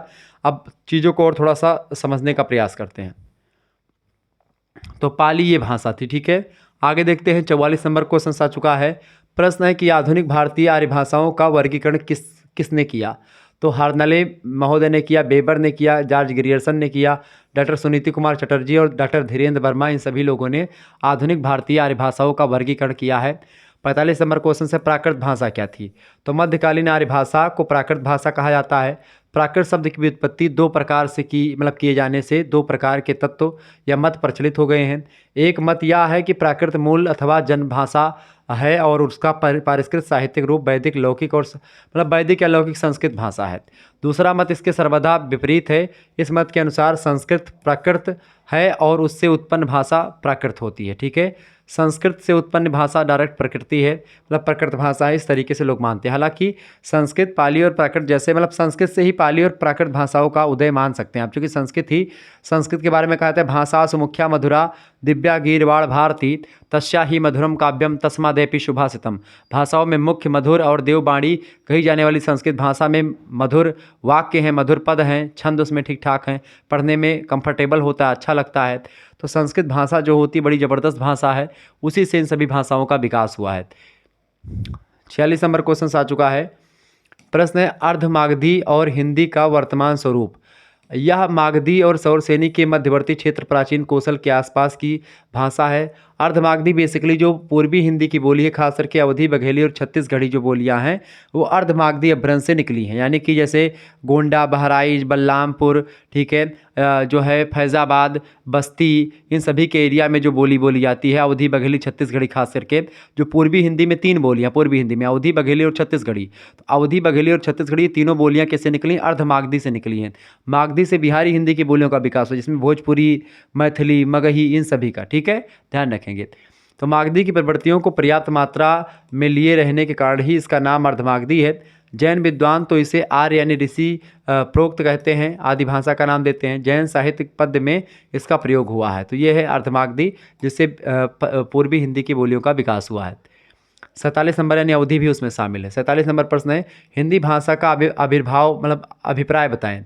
तो व्युत्पत्ति की दृष्टि से हिंदी शब्द जो है सिंधु से बना है, क्योंकि सिंधु शब्द को एक प्रकार से जो ईरानी लोग होते हैं उसको साकोहा पढ़ते हैं, तो वो लोग मतलब कि सिंधु नदी को हिंदू नदी बोलते थे और यहाँ जो भाषा बोली जा रही थी उसको हिंदी बोलने लगे। इस तरीके से सिंधु से बना एक प्रकार से हिंदू और हिंदू से बन गई हिंदी, ठीक है, ध्यान रखेंगे। जो बाद में आगे चल करके हिंद बन करके देश बन गया हिंदुस्तान। इस तरीके से एक प्रकार से हिंदी की एक प्रकार से शब्द की उत्पत्ति मानी जाती है। 48 नंबर क्वेश्चन आ चुका है। प्रश्न है भौगोलिक अर्थ में हिंदी का प्रयोग कितनी बोलियों में हो रहा है। तो भौगोलिक अर्थ में हिंदी का प्रयोग हिंदी भाषी प्रदेशों में बोली जाने वाली 18 बोलियों के रूप में हो रहा है। 18 बोलियां कौन कौन सी हैं, जिनमें मैं अगर आपको बताऊं तो पहली देखिए 5 उपभाषाएं हिंदी की। पहली है आपकी पूर्वी हिंदी, ठीक है, पूर्वी हिंदी। दूसरी है आपकी पश्चिमी हिंदी, भैया कौन सी? पश्चिमी हिंदी, जो पश्चिम के इलाकों में बोली जाती है। तीसरी है बिहारी हिंदी, जो बिहार के एरिया में बोली जाती है। बिहारी हिंदी, ठीक है। और चौथी कौन सी है? चौथी है आपकी राजस्थानी हिंदी, जो राजस्थान में बोली जाती है, राजस्थानी हिंदी, ठीक है। और पांचवी है आपकी, पांचवी कौन सी है? पहाड़ी हिंदी, ठीक है। कौन सी हिंदी? पहाड़ी हिंदी। अब इसमें जैसे 14 कैसे हुई मैं आपको समझा दूँ। पूर्वी हिंदी की 3 बोलियाँ हैं, ठीक है। कौन कौन सी? पूर्वी हिंदी की 3 बोलियाँ हैं। अब पहली है अवधी, दूसरी है आपकी कौन सी? बघेली, ठीक है, बघेली, अवधी बघेली। और पूर्वी हिंदी की अगली बोली कौन सी है? छत्तीसगढ़ी, ठीक है, छत्तीसगढ़ी, ठीक है। अभी आगे आएगा, पढ़ेंगे आप। तो ये पूर्वी हिंदी की 3 बोलियाँ। पश्चिमी हिंदी की भी कितनी बोलियाँ? पश्चिमी हिंदी की 5 बोलियाँ हैं। कौन कौन सी? इसमें आपकी खड़ी बोली हो गई, जैसे इसमें पहली खड़ी बोली, दूसरी आपकी हो गई कौरबी, मतलब कौरबी को खड़ी बोली कहते हैं, बांगरू हो गई, ठीक है, ब्रज भाषा हो गई, ठीक है। इसके अलावा हरियाणवी हो गई। ऐसे ही आपकी और जो है बोलियाँ इसमें शामिल हैं, ठीक है। तो ये 5 बोलियाँ पश्चिमी हिंदी की हैं। बिहारी हिंदी की 3 बोलियाँ, ठीक है। बिहारी हिंदी में 3 जो है मगही, मैथिली और भोजपुरी है। राजस्थानी की हिंदी की 4 बोलियाँ हैं, ठीक है। इसमें जो है मेवाती, मालवी, मारवाड़ी और एक बोली और आपकी है, ठीक है, हड़ौती या ऐसे करके कुछ है, ठीक है। तो ये राजस्थानी की 4 बोलियाँ हैं। और पहाड़ी हिंदी की बेसिकली 3 बोलियाँ हैं, ठीक है। नेपाली, मणिपुरी और कोंकणी, ये 3 बोलियाँ इसकी हैं। तो कुल मिलाकर के आप जोड़ें तो 3 3 6 3 9, 9 9 4 13 और 13 5 18, 18 बोलियाँ जो हैं इसकी कुल मिलाकर के 18 बोलियों के समूह को एक प्रकार से जो हिंदी भाषा में बोली जाती हैं उनके समूह को एक प्रकार से हिंदी भाषा कहा जाता है। ये बात आप ध्यान रखेंगे। क्लियर? आगे देखते हैं 49 नंबर क्वेश्चन है, अवहट्ट से आप क्या समझते हैं? तो अवहट्ट अपभ्रंश का और आधुनिक भाषाओं के बीच की कड़ी का काम करता है, बल्कि यूँ कहना अधिक उचित होगा कि अपभ्रंश और आधुनिक भाषाओं की खनिज कालीन एक प्रकार से मतलब कि जो बीच की भाषा है वही अब अवहट्ट है। अवहट्ट बेसिकली ऐसी बिचौलिया भाषा के रूप में या एक ऐसी थोड़ा जो है ऐसी भाषा जो कि एक प्रकार से हिंदी और अपभ्रंश के बीच के रूप में आई थी। 50 नंबर प्रश्न है, अपभ्रंश भाषा का समापन कब हुआ? तो अपभ्रंश मोटे रूप से 1000 ईस्वी के लगभग समाप्त हुई और आधुनिक भाषाओं का आरंभ हुआ। 51 नंबर प्रश्न है, अपभ्रंश शब्द का क्या अर्थ है? अपभ्रंश शब्द का मतलब होता है बिगड़ा हुआ, भ्रष्ट, गिरा हुआ, एकदम से बेकार भाषा। अपभ्रंश का प्राचीनतम प्रयोग पतंजलि के महाभारत मतलब पतंजलि के महाभास से, महाभास कर लें, पतंजलि के महाभास से पहली शताब्दी के लगभग की मिलता है। किंतु यहाँ जो है इसका अर्थ भाषा विशेष ना होकर के संस्कृत शब्द का बिगड़ा हुआ रूप एक प्रकार सामने आता है। तो भाषा में जो बिगड़ी हुई भाषा थी संस्कृत की या प्राकृत पाली की, वही अपभ्रंश के रूप में आई, ठीक है। 52 नंबर क्वेश्चन आपके स्क्रीन पर आ चुका है, फटाफट से आप देखेंगे। प्रश्न है, अपभ्रंश भाषा के प्राचीनतम उदाहरण कहाँ मिलते हैं? तो अपभ्रंश भाषा के प्राचीनतम उदाहरण कहाँ मिलते हैं भैया? फटाफट से आप लोग बताने का प्रयास करेंगे। अपभ्रंश भाषा के प्राचीनतम उदाहरण जो मिलते हैं वो एक प्रकार से भारत के नाट्यशास्त्र में मिलते हैं। जो नाट्यशास्त्र किसकी रचना है? नाट्यशास्त्र रचना भैया भरत मुनि की। किसकी रचना है? भरत मुनि की रचना है। तो इसी नाट्यशास्त्र में एक प्रकार से 300 ईस्वी में एक प्रकार के आसपास अपभ्रंश भाषा के प्राचीनतम उदाहरण मिलते हैं। 53 नंबर क्वेश्चन से, मागधी भाषा क्या है? तो मगध के आसपास, मगध एक पूरा का पूरा एक प्रकार से एक जनपद था मगध। तो मगध एक प्रकार से के आसपास के इलाकों में जो भाषा बोली जाती थी उसी को मागधी कहा जाता था। यह सौरसेनी के निकट थी, ठीक है। किंतु कुछ लोग इसे महाराष्ट्री से संबंधित बताते हैं। श्रीलंका में पाली को ही मागधी कहते हैं। संस्कृत नाटकों में प्रायः निम्न जातियों के पात्रों के मुख से मागधी का प्रयोग कराया गया है। कुल मिलाकर के मागधी अपभ्रंश से जो है एक प्रकार से उत्पत्ति हुई किसकी? बिहारी हिंदी की, ठीक है। बिहारी हिंदी की अगर बात की, बिहारी हिंदी में 3 बोलियाँ जो हैं, मैथिली, ठीक है, मैथिली, मगही और भोजपुरी, ठीक है, भोजपुरी, ये 3 एक प्रकार से बोलियां बिहारी हिंदी की हैं जो कि मागधी अपभ्रंश से उत्पन्न है। ये बात आप ध्यान रखेंगे। और अर्धमागधी से कौन सी? बिहारी हिंदी मतलब कि पश्चिम पूर्वी हिंदी की 3 बोलियां हैं जिसमें आपकी अवधी, बघेली और छत्तीसगढ़ी है। 54 नंबर क्वेश्चन आ चुका है। 54 नंबर प्रश्न भैया, सौरसेनी, सौरसेनी अपभ्रंश की अगर बात करें तो वर्तमान मथुरा और उसके आसपास के क्षेत्रों का प्राचीनतम नाम सूरसेन प्रदेश था। तो इस प्रदेश के प्राचीनतम तत्कालीन बोली और सौरसेनी प्राकृत के नाम से जानी जाती थी। मध्य प्रदेश की बोली होने के कारण से इसकी लोकप्रियता और तथा संस्कृत से निकटता स्वाभाविक थी। सौरसेनी अपभ्रंश बेसिकली इससे पश्चिमी हिंदी की बोलियों का विकास हुआ, यानी कि जो खड़ी बोली है, बांगरू है, ठीक है, हरियाणवी है, कोरबी है, ये सब एक प्रकार सौरसेनी अपभ्रंश से ही निकली हैं। क्लियर? सौरसेनी अपभ्रंश से पूर्वी मतलब पश्चिमी हिंदी की बोलियों का विकास हुआ। 55 नंबर प्रश्न है, अनेकार्थता का उदाहरण दीजिए। अनेकार्थता का उदाहरण मतलब हरि, विष्णु, इंद्र, बानर, अश्व, सिंह, मृग, चंद्र, गल, सर्प, अग्नि, ये सब एक प्रकार से अनेकार्थता के उदाहरण है। अब इसमें हरि के कई अर्थ होते हैं, विष्णु के कई अर्थ हैं, इंद्र के, वानर, अश्व, सिंह, सभी के कई अर्थ आपको देखने को मिलेंगे। 56 नंबर क्वेश्चन से आधुनिक भारतीय आर्य भाषाओं के नाम लिखिए। आधुनिक भारतीय आर्य भाषाओं में सिंधी, पंजाबी, गुजराती, उड़िया, मराठी, असमिया, हिंदी और आधुनिक आर्य भाषाएं एक प्रकार से, मतलब ये सब आधुनिक आर्य भाषाओं में शामिल है। सिंधी, पंजाबी, गुजराती, उड़िया, मराठी, असमिया, हिंदी, ठीक है। ये आधुनिक भारतीय आर्य भाषा है।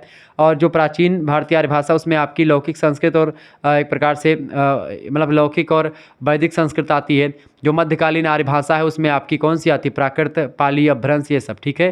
ध्यान रखेंगे इन चीज़ों को। आगे देखते 57 नंबर क्वेश्चन आपके स्क्रीन पर आ चुका है। प्रश्न है, पश्चिमी हिंदी की बोलियां कौन कौन सी हैं? पश्चिमी हिंदी में बेसिकली 5 बोलियां। पहली है कौरबी। कौरबी को ही खड़ी बोली कहते हैं, ये बात ध्यान रखें। कौरबी को ही क्या बोलते हैं? खड़ी बोली कहते हैं, ये बात आप ध्यान रखेंगे, परीक्षा में कई बार प्रश्न आया हुआ है। तो कौरबी को ही खड़ी बोली बोलते हैं। इसके अलावा ब्रज भाषा, कन्नौजी, बुंदेली और बांगरू, ठीक है। तो एक प्रकार से बांगरू को हरियाणवी कहते हैं, बात ध्यान रखेंगे। तो कौरबी यानी खड़ी बोली, ब्रजभाषा, कन्नौजी, बुंदेली और बांगरू यानी हरियाणवी, ये 5 बोलियां जो है पश्चिमी हिंदी की हैं, जिनका विकास सौरसेनी अपभ्रंश से हुआ है। आगे देखेंगे 58 नंबर क्वेश्चन से पूर्वी हिंदी की प्रमुख भाषाओं के नाम लिखें। पूर्वी हिंदी में 3 बोलियां हैं, मैंने शुरू में बता दिया था कौन कौन सी, अवधी, बघेली और छत्तीसगढ़ी, ठीक है। ये बात आप ध्यान रखेंगे। इसका विकास किससे हुआ है? तो अर्धमागधी अपभ्रंश से हुआ है। 59 नंबर क्वेश्चन है मध्यकालीन भारतीय आर्य भाषाओं के नाम बताइए। तो मध्यकालीन आर्य भाषाओं में मैंने अभी बताया था पाली, प्राकृत, सौरसेनी अपभ्रंश, अर्धमागधी, मागधी अपभ्रंश, ये सब एक प्रकार से शामिल हैं। 60 नंबर प्रश्न है प्राचीन भारतीय आर्य भाषाओं का नाम लिखें। तो वैदिक संस्कृत और लौकिक संस्कृत ये प्राचीन भारतीय आर्य भाषाओं में है। और आधुनिक आर्य भाषाओं का नाम तो शुरुआत में मतलब किसमें मैंने सिंधी, असमिया, उड़िया, ठीक है, हिंदी, ये सब आपकी शामिल हैं। क्लियर? ध्यान रखेंगे इन चीज़ों को। 61 नंबर क्वेश्चन आपके स्क्रीन पर आ चुका है, सभी लोग देखिएगा। 61 नंबर प्रश्न है महोदय, प्रश्न है अपभ्रंश की ध्वनिग्रस्त विशेषताएं लिखें। तो अपभ्रंश की मुख्य विशेषता उसका उकार बहुला होना है। उकार मतलब कि इसके लास्ट में ऊ का प्रयोग ज़्यादा होता है अपभ्रंश में। ब्रजभाषा और अवधी में भी, ब्रजभाषा और अवधी में उकार बहुला अपभ्रंश के ही प्रभाव से एक प्रकार से अवधी में उकार बहुला, जैसे कि काजू, पियासू, मुलू, ये सब ध्वनि संबंध दुर्बलता के कारण प्राकृत का उकारपन, उकारांत अपभ्रंश में उकारांत हो जाता है। तो अपभ्रंश में एक प्रकार से उकारांत हो जाता है, जो प्राकृत में ओकारांत था, लास्ट में ओ से वाक्य खत्म होता तो उसको ओकारांत कहते हैं। लास्ट में ऊ से अगर वाक्य खत्म होता तो उसको उकारांत कहते हैं। लास्ट में अगर छोटा आ से खत्म होता तो उसको अकारांत कहते हैं। बड़ा आ से खत्म होता तो उसको आकारांत कहते हैं, ठीक है। ये बात आप ध्यान रखेंगे। जैसे आप देखते हैं लास्ट में भोजपुरी में भी देखें रउआ। अब रउआ में एक प्रकार से जो है आकारांत या उकारांत ज़्यादा प्रयोग होता है, ठीक है। आ और ऊ इन सभी के ज़्यादा, का हो का करत बाड़ू, तो उसमें उकारांत ज़्यादा प्रयोग हो रहा है, ठीक है। ऐसे 62 नंबर को क्वेश्चन आ चुका है। प्रश्न है अपभ्रंश की व्याकरणिक विशेषताएं लिखिए। तो देखिए, कृदंत रूपों के साथ आइए, अच्छा जैसी सहायक क्रियाओं का प्रयोग होने लगा है।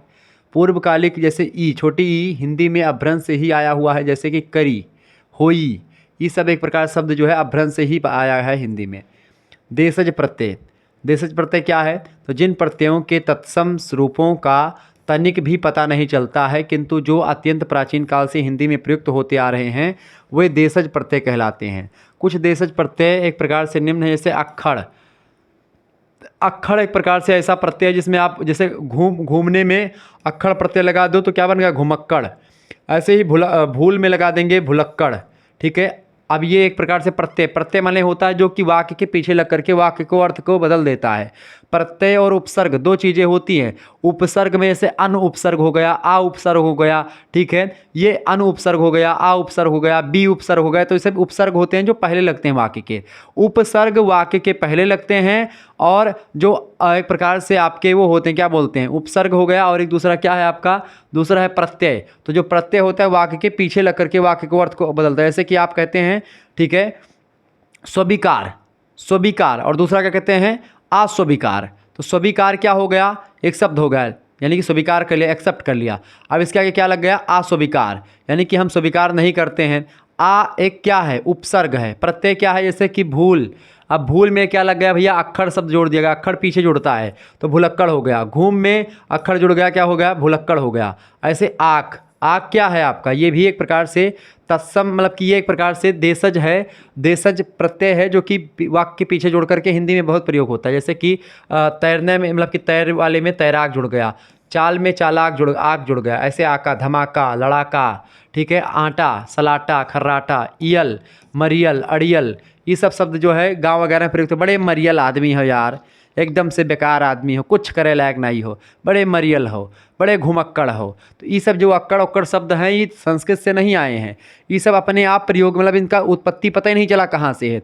तो जिन शब्दों की उत्पत्ति पता ना चले कहाँ से है वही देशज शब्द होता है, यानी कि ऐसे शब्द या ऐसे प्रत्यय, ऐसे उपसर्ग जिनका पता ही नहीं चले कि इसकी उत्पत्ति कहाँ से हुई है, उसी को देशज प्रत्यय, देशज उपसर्ग और देशज शब्द कहते हैं मेरे भाई। ये बात आप ध्यान रखेंगे। आगे देखते हैं 64 नंबर क्वेश्चन आपके स्क्रीन पर आ चुका है, फटाफट से आप देखें। लिंग किसे कहते हैं? लिंग किसे कहते हैं? तो शब्द के जिस रूप में यह विदित हो कि वह स्त्री जाति का है अथवा पुरुष जाति का है उसे व्याकरण में लिंग कहा जाता है। नहीं, लिंग से यह पता चलता है कि व्यक्ति स्त्री है कि पुरुष है। ठीक है, ध्यान रखेंगे इस बात को।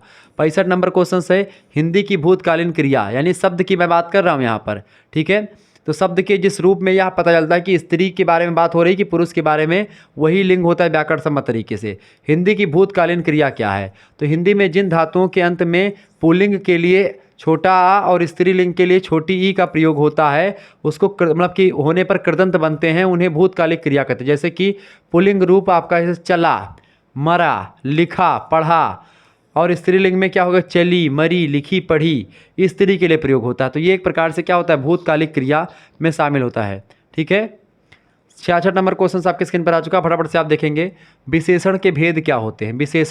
विशेषण को क्या बोलते हैं? अंग्रेजी में एडजेक्टिव बोलते हैं, यानी कि जो संज्ञा या सर्वनाम की विशेषता बताते हैं, संज्ञा की बेसिकली विशेषता बताते हैं, कर्ता की विशेषता बताते हैं, उनको क्या कहते हैं? उनको विशेषण कहते हैं। ठीक है, ये बात आप ध्यान रखेंगे। क्लियर? तो विशेषण के अनेक भेद होते हैं, जैसे कि गणनात्मक या पूर्ण संख्यावाचक, क्रमागत संख्यावाचक, गुणात्मक समूहवाचक, निश्चित संख्यावाचक, अनिश्चित संख्यावाचक, ऋणात्मक या समानुपाती, ये सब एक प्रकार से विशेषण के प्रकार होते हैं। प्रश्नवाचक सर्वनाम क्या है? तो प्रश्नवाचक के अंतर्गत जैसे कौन, किस, कौन, किसे, किन, किनकी, किसका, व्यक्ति मतलब व्युत्पत्ति क्रमशः का, कस्य तथा कान से मानी जाती है। तो ऐसे सर्वनाम में प्रश्नसूचक शब्दों का प्रयोग होता है, इसमें क्वेश्चन मार्क लगा होता है लास्ट में। आगे देखते हैं 68 नंबर क्वेश्चन से प्रश्नवाचक वाक्य और चिन्ह। ऐसे वाक्य जिनमें प्रश्नसूचक शब्दों का प्रयोग होता है प्रश्नवाचक वाक्य कहलाते हैं। क्या, कहाँ, कौन, किसका, किसकी, किसके, ये सब एक प्रकार से प्रश्नवाचक चिन्ह है। प्रश्नवाचक चिन्ह ये आपका होता है क्वेश्चन मार्क। 69 नंबर प्रश्न कारक के भेद बताएं। तो कारक के 8 भेद होते कौन कौन से? कर्ता ने अरुकर्म को भक्त करण से जान, संप्रदान का के लिए अपादान से मान। ये कविता बचपन में आप लोगों ने पढ़ी होगी, लेकिन नहीं पढ़ा तो जान लीजिए। कर्ता, ये पहला कारक कौन सा? तो कर्ता कारक, कर्ता ने, अगर कहीं पर ने लगा है, राम ने, मुकेश ने, सोहन ने, रानू ने, मोनू ने, सोनू ने, ठीक है, ठीक है, तो ये आपका होगा कर्ता। कर्ता ने, तो कर्ता में कौन सा कारक होता है? ने कारक होता है। ठीक है, दूसरा होता है कर्म कारक। तो कर्ता ने अरुकर्म को, ठीक है, को अगर आ गया कि भाई पुस्तक को पढ़ा, किसको पढ़ा? पुस्तक को पढ़ा। किसने पढ़ा? मुकेश ने पढ़ा। तो किसने शब्द, किसने पूछने पर कर्ता किया थी, किसने करा? तो ने आ गया। किसको करा? कर्म आ गया। समझ में आ गया? तो कर्ता कहीं पर ने अगर आपका कारक लगा है तो इसका मतलब वहाँ पर कर्ता की बात हो रही। को कारक में कर्म की बात आती है। कर्ता ने और कर्म को भक्त करण से जान, ठीक है, भक्त करण से जान, ठीक है, भक्त करण यहाँ पर आपका भक्त करण से जान। और संप्रदान का के लिए, संप्रदान एक प्रकार से जो होता है, संप्रदान में का, के, का, संप्रदान का, के, इन सभी के या लिए, इन सभी का प्रयोग होता है इसमें संप्रदान में। अभिकरण में ऐसे ही होता है, मतलब कि का, संप्रदान का के लिए संप्रदान कारक अपादान से मान, अपादान से, अपादान में से आता है, ठीक है, अपादान कारक जो होता है उसमें से। काकी के संबंध है, यानी का, की, किसका, किसकी, किसके, तो काकी के संबंध है, ये तीनों संबंध कारक हैं। काकी के संबंध है, बाकी सब अभिकरण। तो ये सब एक प्रकार से बाकी जितने भी बच रहे हैं आपके अभिकरण कारक और संबोधन कारक। संबोधन में जैसे कि ये एक्सक्लेमेशन हो गया, ये संबोधन कारक है, ठीक है। अभिकरण में बाकी सब जितने चिन्ह वगैरह बच रहे हैं सब आ जाते हैं अभिकरण में। क्लियर? तो ये एक प्रकार से ध्यान रखेंगे। तो कारक के भेद होते हैं, 8 कारक होते हैं। कौन कौन से? कर्ता कारक, कर्म कारक, अभिकरण कारक, संप्रदान कारक, अपादान कारक, संबंध कारक, अभिकरण कारक, अधिकरण कारक और संबोधन कारक, ठीक है। 70 नंबर क्वेश्चन आपकी स्क्रीन पर आ चुका है, फटाफट से आप देखेंगे। 70 नंबर क्वेश्चन से भैया 70 नंबर प्रश्न है पदक्रम और अन्विति। पदक्रम जो होता है, प्रत्येक भाषा की वाक्य रचना में पदक्रम का अपना महत्व होता है। हिंदी वाक्यों में साधारणतः कर्ता, कर्म, क्रिया के क्रम में संरचना होती है। जैसे कि मैं पुस्तक पढ़ता हूँ, तो इसमें मैं जो है वो आपका कर्ता है, तो सबसे पहले हिंदी वाक्य में कर्ता आता है। फिर आता है क्या, पुस्तक। पुस्तक क्या है, कर्म है, किसको पढ़ता है, पुस्तक को पढ़ता है। अब क्रिया बाद में होती है, यानी क्या करता है, पढ़ता है, तो पढ़ता क्रिया है, यानी कर्ता कर्म और क्रिया, ये सिचुएशन होता है वाक्य में। यही होता है पदक्रम और अनविति। ठीक है, अंग्रेजी में यही क्या होता है, जैसे वह स्कूल जाता है या वह विद्यालय जाता है, तो वह आपका हो गया कर्ता, विद्यालय हो गया कर्म, और जाता है इसका मतलब ये हो गया क्रिया। ठीक है, ये बात आप, जाता हो गई मुख्य क्रिया, और है हो गया हेल्पिंग वर्ब। ठीक है, यानी कि सहायक क्रिया। क्लियर, ये बात आप ध्यान, यानी जाता मुख्य क्रिया, है सहायक क्रिया, तो क्रिया बाद में आती है। लेकिन अंग्रेजी में ही देखेंगे तो जैसे मैं स्कूल जाता हूँ तो क्या हो जाएगा, I am go to school. ठीक है, I am goes to school या गो टू स्कूल, जो भी होगा, मतलब कि मैं, सॉरी क्या है, मैं पुस्तक पढ़ता हूँ, क्या है भाई, मैं पुस्तक पढ़ता हूँ, यानी कि आई रीड टू बुक, ये हो जाएगा इसका ट्रांसलेशन। ठीक है, अब आई यहाँ पर तो करता है, अंग्रेजी में करता तो आ गया पहले। ठीक है, लेकिन रीड यहाँ पर क्या है, रीड क्या है, यानी कि ये क्रिया है, यानी वर्ब आती है। तो अंग्रेजी में क्या होता है, पहले आपका नाउन आएगा, यानी कि पहले आपका संज्ञा आएगी, नाउन आएगा यानी कर्ता आएगा। ठीक है, सब्जेक्ट आएगा, सब्जेक्ट के बाद में तुरंत वर्ब आ जाता है, उसके बाद में फिर ऑब्जेक्ट यानी कि कर्म आता है। लेकिन हिंदी में क्या होता है, पहले आपका कर्ता आएगा, फिर कर्म आएगा, उसके बाद में क्रिया आएगी। अंग्रेजी में क्या होगा, पहले कर्म, मतलब कि पहले कर्ता आएगा, बीच में आपकी वर्ब आ जाएगी, फिर उसके बाद में एक प्रकार से ऑब्जेक्ट आता है, कर्म आता है। क्लियर, ये बात आप ध्यान रखेंगे। तो यही होता है आपका पदक्रम। क्लियर, या अनविति जिसको कहते हैं ना, पदक्रम। अनविति क्या है, तो वाक्य में पदों के परस्पर संबंध को अन्वय कहते हैं, और वाक्य में पदों की परस्पर संबंधता ही अनविति कहलाती है, कि भाई एक वाक्य दूसरे से कैसे संबंधित है, उसी को अनविति कहते हैं। ये बात आप ध्यान रखेंगे। 71 नंबर क्वेश्चन से, हिंदी भाषा में वचन अथवा वचन किसे कहते हैं, तो संज्ञा के जिस रूप में उसकी संख्या का बोध होता है वह वचन कहलाता है। जैसे वचन के किस रूप में केवल एक संख्या का बोध होता है उसे एक वचन कहते हैं, जिस रूप में एक से अधिक संख्याओं का बोध होता है उसको बहुवचन कहते हैं, यानी कि जिसको आप जो है क्या बोलते हैं, प्लूरल, और एक प्रकार से नॉर्मल, मतलब प्लूरल को बहुवचन बोलते हैं, और एक प्रकार से आपका जो होता है यानी कि एक वचन बहुवचन। जैसे कि मान लेते हैं कि अजाह चरंती, अंग्रेजी संस्कृत में अजाह चरंती, चरंती, अजाह चरंती, यानी कि क्या होते हैं, अजाह चरंती, यानी कि बकरी चरती है। तो अजाह मतलब कि अजाह चरती, अजाह चरंती, यानी कि कई बकरियां चलती हैं, तो ऐसे ही बहुवचन, यानी दो बकरियां चरती हैं, तीन बकरियां चरती हैं। तो संस्कृत में तो तीन वचन होते हैं, एक वचन, दो वचन और बहुवचन। ठीक है, लेकिन हिंदी में क्या होता है, एक वचन या बहुवचन। ठीक है, ठीक है, ये बात आप ध्यान रखेंगे। 72 नंबर क्वेश्चन आ चुका है, अनविति के बारे में फिर से बताएं, अनविति क्या होती है। तो अन्वय के लिए अनविति शब्द का प्रयोग हुआ है। अनविति का तात्पर्य होता है संगति अथवा सही मिलान करना। व्याकरण में अनविति अथवा अन्वय से वाक्यों में प्रयुक्त पदों यथा विशेषण, विशेष, यानी कि किस प्रकार से संज्ञा, सर्वनाम, एग्जेक्टिव, इन सभी को कैसे लिखना है, क्रिया, कर्म, इन सभी में लिंग, वचन, पुरुष आदि की अनुरूपता सही है अथवा संगति से इस वाक्य में बैठाया गया है, इसका अर्थ सही से लगेगा कि नहीं लगेगा, वो सब एक प्रकार से अनविति के अंतर्गत आता है। क्लियर। 73 नंबर क्वेश्चन से, अपादान कारक क्या है। तो पंचमी विभक्ति में अपादान कारक का प्रयोग होता है। ठीक है, अपादान का के लिए मैंने बताया था अपादान का, तो अपादान में का प्रयोग होता है। इसका चिन्ह जो होता है से है, जैसे मतलब अपादान, अपादान से मान, अपादान से। ठीक है, का की के संबंध, का की के संबंध होता है। अपादान कारक जो होता है वो से होता है, अपादान से मान, तो अपादान में से कारक होता है, यानी से चिन्ह होता है अपादान के लिए। जैसे पेड़ से पत्ते गिरते हैं, तो यहाँ पर से एक प्रकार से क्या है, इस वाक्य में आपसे पूछेगा कि पेड़ से पत्ते गिरते हैं, कौन से कारक का प्रयोग हुआ है, तो आप बताएंगे अपादान कारक का। राम ने पुस्तक पढ़ी, अब इसमें बताएं, राम ने पुस्तक पढ़ी, राम ने पुस्तक पढ़ी, इसमें कौन सा कारक है, आप लोग बताएं। राम ने पुस्तक पढ़ी, इसमें कौन सा कारक है, तो राम ने पुस्तक पढ़ी, इसमें कारक है आपका क्या, ने कारक है। अब ने क्या होता है, कर्ता ने, यानी कि कर्ता, इसमें कर्ता कारक है। ठीक, ध्यान रखेंगे, यानी क्या कारक है, इसमें कर्ता कारक है। क्लियर। ऐसे होता क्या, कर्ता ने कर्म को, यानी कि मान लेते हैं राम को बाजार भेजो, राम को बाजार भेजो, बाजार जाना है, मान लेते हैं बाजार जाना है, राम को बाजार जाना है। अब यहाँ पर किसको बाजार जाना को है, यानी कि यहाँ पर जो है ये कौन सा कारक है, यहाँ पर एक प्रकार से कर्म कारक है। इस तरीके से ध्यान रखेंगे। ठीक है, राम ने मुकेश के लिए पुस्तक पढ़ी, या राम मुकेश के लिए पुस्तक लेकर के आया, किसके लिए लाया, मुकेश के लिए लाया, तो यानी काकी के क्या हो जाएगा, काकी के संबंध हो जाएगा, ठीक है, ये बात आप ध्यान, वहाँ पर संबंध कारक हो जाएगा। 74 नंबर क्वेश्चन से क्रिया के भेद बताएं। तो क्रिया के दो भेद होते हैं, एक होती है अकर्मक क्रिया और एक होती है सकर्मक क्रिया, ठीक है, ये ध्यान रखेंगे। आगे देखते हैं 75 नंबर क्वेश्चन आ चुका है, फटाफट से आप देखेंगे। कारक, कारक के बारे में बताएं। तो कारक शब्द का अर्थ होता है क्रिया को करने वाला, ठीक है, जो क्रिया को करता है उसी को कारक कहते हैं। वाक्य में क्रिया को पूरा करने या कराने में अनेक संज्ञा शब्द संलग्न होते हैं।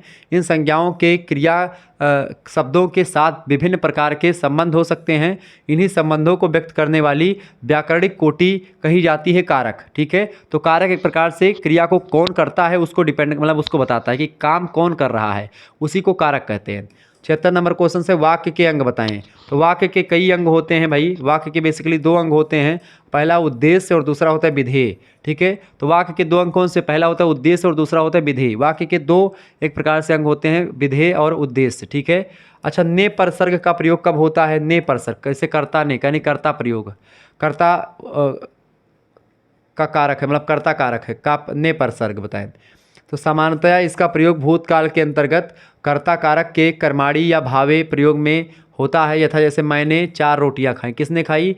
मैंने खाई, तो ने कारक हो गया, यानी कि इसमें कर्ता कारक है, कर्माणी प्रयोग होता है। तथा मैंने 4 बंदरों को देखा, तो यहाँ पर भावे प्रयोग है।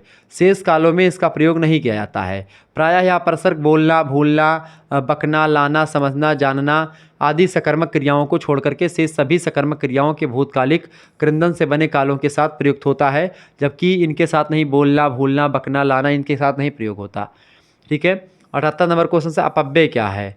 मतलब अव्यय, अव्यय क्या होता है? तो अव्यय जो होता है वह शब्द होता है महोदय, अव्यय वह शब्द है जिसका प्रयोग सभी लिंगों, सभी विभक्तियों और सभी वचनों में एक ही लिंग के रूप में प्रयोग होता हो, उसको अव्यय कहते हैं, ठीक है। जिसके रूप में परिवर्तन ना होता हो उन्हें अव्यय कहते हैं। जैसे कि कुछ, कोई, किंतु, सदा। अब इसका प्रयोग आप देखेंगे हर एक वाक्य में, हर एक लिंग के लिए एक ही जैसा। कुछ का प्रयोग अब कुछ के बदलेगा नहीं कि स्त्रीलिंग के लिए कुछ अलग प्रयोग करेंगे, कुछ का, कोई का, किंतु का, सदा का, इन सभी का हर एक स्त्रीलिंग पुरुष लिंग के लिए बहुवचन जो है एक वचन सभी के लिए एक जैसा प्रयोग होता है। क्लियर, ये बात आप ध्यान रखेंगे। एक साथ इसी के साथ एक चीज़ और ध्यान रखेंगे, अगर अभी तक आपने को करिकुलर मास्टर यूट्यूब चैनल को सब्सक्राइब नहीं किया है तो प्लीज़ को करिकुलर मास्टर यूट्यूब चैनल को सब्सक्राइब कर लीजिएगा। आपकी परीक्षा के लिए बहुत ही बेस्ट चैनल है और आपकी परीक्षा में ये चैनल एक प्रकार से बहुत ही हेल्प करेगा। और को करिकुलर परीक्षाओं की अगर बात की जाए या आपके करियर संबंधित जो भी प्रश्न होंगे, जैसे बीएड, बीटीसी या एक प्रकार से और भी चीज़ आ गई, एमए में कैसे क्या पढ़ना होता है, कैसे करना होता है, सारी जानकारी वहाँ पर आपको दी जाएगी। तो आप इस चैनल को सब्सक्राइब कर लीजिएगा। 79 नंबर प्रश्न है विलोम, विलोम के बारे में बताएं।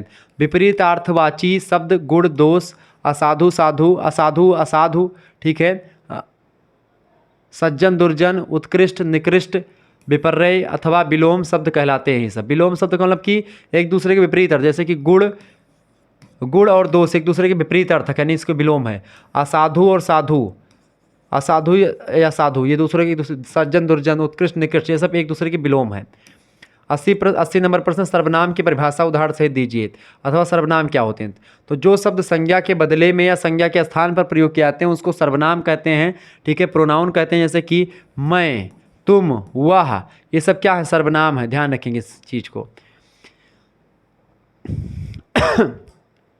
अगला क्वेश्चन आपके स्क्रीन पर आ चुका है, 81 नंबर, समास के भेदों के नामों का उल्लेख कीजिए। समास के भी कई भेद होते हैं, जैसे पहला है तत्पुरुष समास, दूसरा है द्विगु समास, तीसरा कर्मधारय समास, चौथा है बहुब्रीहि समास, पांचवा है अव्ययी भाव समास, ठीक है। कर्मधारय और बहुब्रीहि एक जैसे होते हैं, ठीक है। द्विगु समास में क्या होता है? द्विगु समास की अगर बात की, द्विगु समास में संख्यावाचक है, यानी इसमें जैसे कि पंचवटी हो गया, 5 उसका बनों का समूह पंचवटी, ठीक है, चौराहा, ये सब द्विगु समास में आ जाएगा। ऐसे ही अगर बात करें हम द्वंद्व समास की, जैसे दिन रात, ठीक है, माता पिता, ठीक है, इन सभी में आपका द्वंद्व समास होगा। द्वंद्व समास इसमें और इंक्लूड कर दें, एक समास और द्वंद्व समास होता है। 82 नंबर प्रश्न है, स्पर्श व्यंजनों का किसे कहते हैं? स्पर्श व्यंजन या स्पर्श संघर्षी व्यंजन किसे कहते हैं? तो जिन व्यंजनों के उच्चारण अवयवों का एक दूसरे से स्पर्श और पुनः वायु का संघर्षण से निकलना होता है वे स्पर्श संघर्षी व्यंजन कहलाते हैं, ठीक है। 83 नंबर प्रश्न, सघोष और अघोष हिंदी व्यंजनों के नाम लिखें। सघोष हिंदी व्यंजनों में जैसे कि आपका जो लाइन होती है खास करके गा, घा, जा, झा, डाढ़ा, दाधा और इसके अलावा बाभा, ठीक है, यारा, लावा, हा, यानी कि ये अलावा हा पूरा ये, और इसके अलावा जो सेकंड मतलब कि जो थर्ड और फोर्थ आते हैं, मैं आपको एक मिनट में आपको समझा दूँ, याद हो जाएगा आपको। का खा गा मतलब का खा, चा छा, टा ठा मतलब कि टा ठा, ठीक है, और इसके अलावा ता था, पा फा और तीनों सा, ये एक प्रकार से इसमें आते हैं, ठीक है, ये हटा दें आप। तो कुल मिलाकर के ये आपके हैं, यानी कि पहला और दूसरा, यानी कि आप देखेंगे यहाँ पर मैं अगर आपके 1 मिनट में आपको समझाने का प्रयास करूँ तो आपके बिल्कुल समझ में आएगा मेरे हिसाब से, जहाँ तक मैं समझ पा रहा हूँ। मैं आपको अगर समझाऊँ तो यहाँ पर जो होगा आपका अघोष और सघोष की अगर बात की जाए तो यहाँ पर देखेंगे सघोष, सघोष और अघोष, अघोष, 1 मिनट, सघोष और अघोष की अगर बात करें तो सघोष और अघोष की अगर बात करें तो यहीं पर मैं समझा दे रहा हूँ आपको। सघोष, सघोष की अगर बात की जाए तो इसमें आप देखें सघोष वाले में क्या होता है कि आप जैसे यहाँ पर का, खा, गा, घा और एक ये अंगा, ठीक है, ये होता है आपका। तो इसमें जो एक प्रकार से का और खा होता है ये आपका अघोष होता है, ठीक है, का खा अघोष होता है। अब का खा के नीचे आप देखेंगे चा और छा आएगा, ये पूरा चा छा, इसके अलावा चा छा, अब बाकी जा, झा, इया, ये सब आपका उसमें आ गया, ठीक है। अब इसमें जा झा हो गया, यहाँ पर आप देखें जा झा, ठीक है। ऐसे ही यहाँ पर ता था, ता था, ठीक है, पा फा, पा फा, तो फा जो होता है आपका पा फा, ये आपका यानी पहले दो अक्षर यानी पहला और दूसरा ये आपका अघोष में आता है, बाकी आपके जितने बचते हैं वो सघोष में आ जाते हैं, ठीक है, ये बात आप ध्यान रखेंगे। बाकी या, रा, लावा और हा ये भी आपका सघोष में आता है, और तीनों सा आपके किस में आते हैं, अघोष में आते हैं, ये बात आप ध्यान रखेंगे। साघोष मतलब क्या होता है, जिसमें संघर्ष करना पड़े, जिसमें वायु ज़्यादा निकले, जैसे आप बोलते हैं का खा, इसमें कम वायु निकलती है, लेकिन आप जब बोलते हैं घा घा मतलब गा घा, इसमें ज़्यादा संघर्ष होता है, ज़्यादा वायु बाहर जाती है। 84 नंबर क्वेश्चन आपके स्क्रीन पर आ चुका है, फटाफट से आप देखेंगे। स्पर्श व्यंजन का उदाहरण दीजिए। स्पर्श व्यंजन के उदाहरण कई हैं, जैसे कि का वर्ग जो होता है का खा गा घा, और टा वर्ग में टा ठा डा ढा, ये सब एक प्रकार से आपके स्पर्श व्यंजन कहलाते हैं। 85 नंबर क्वेश्चन से स्वनिम विज्ञान की प्रमुख शाखाएं बताएं।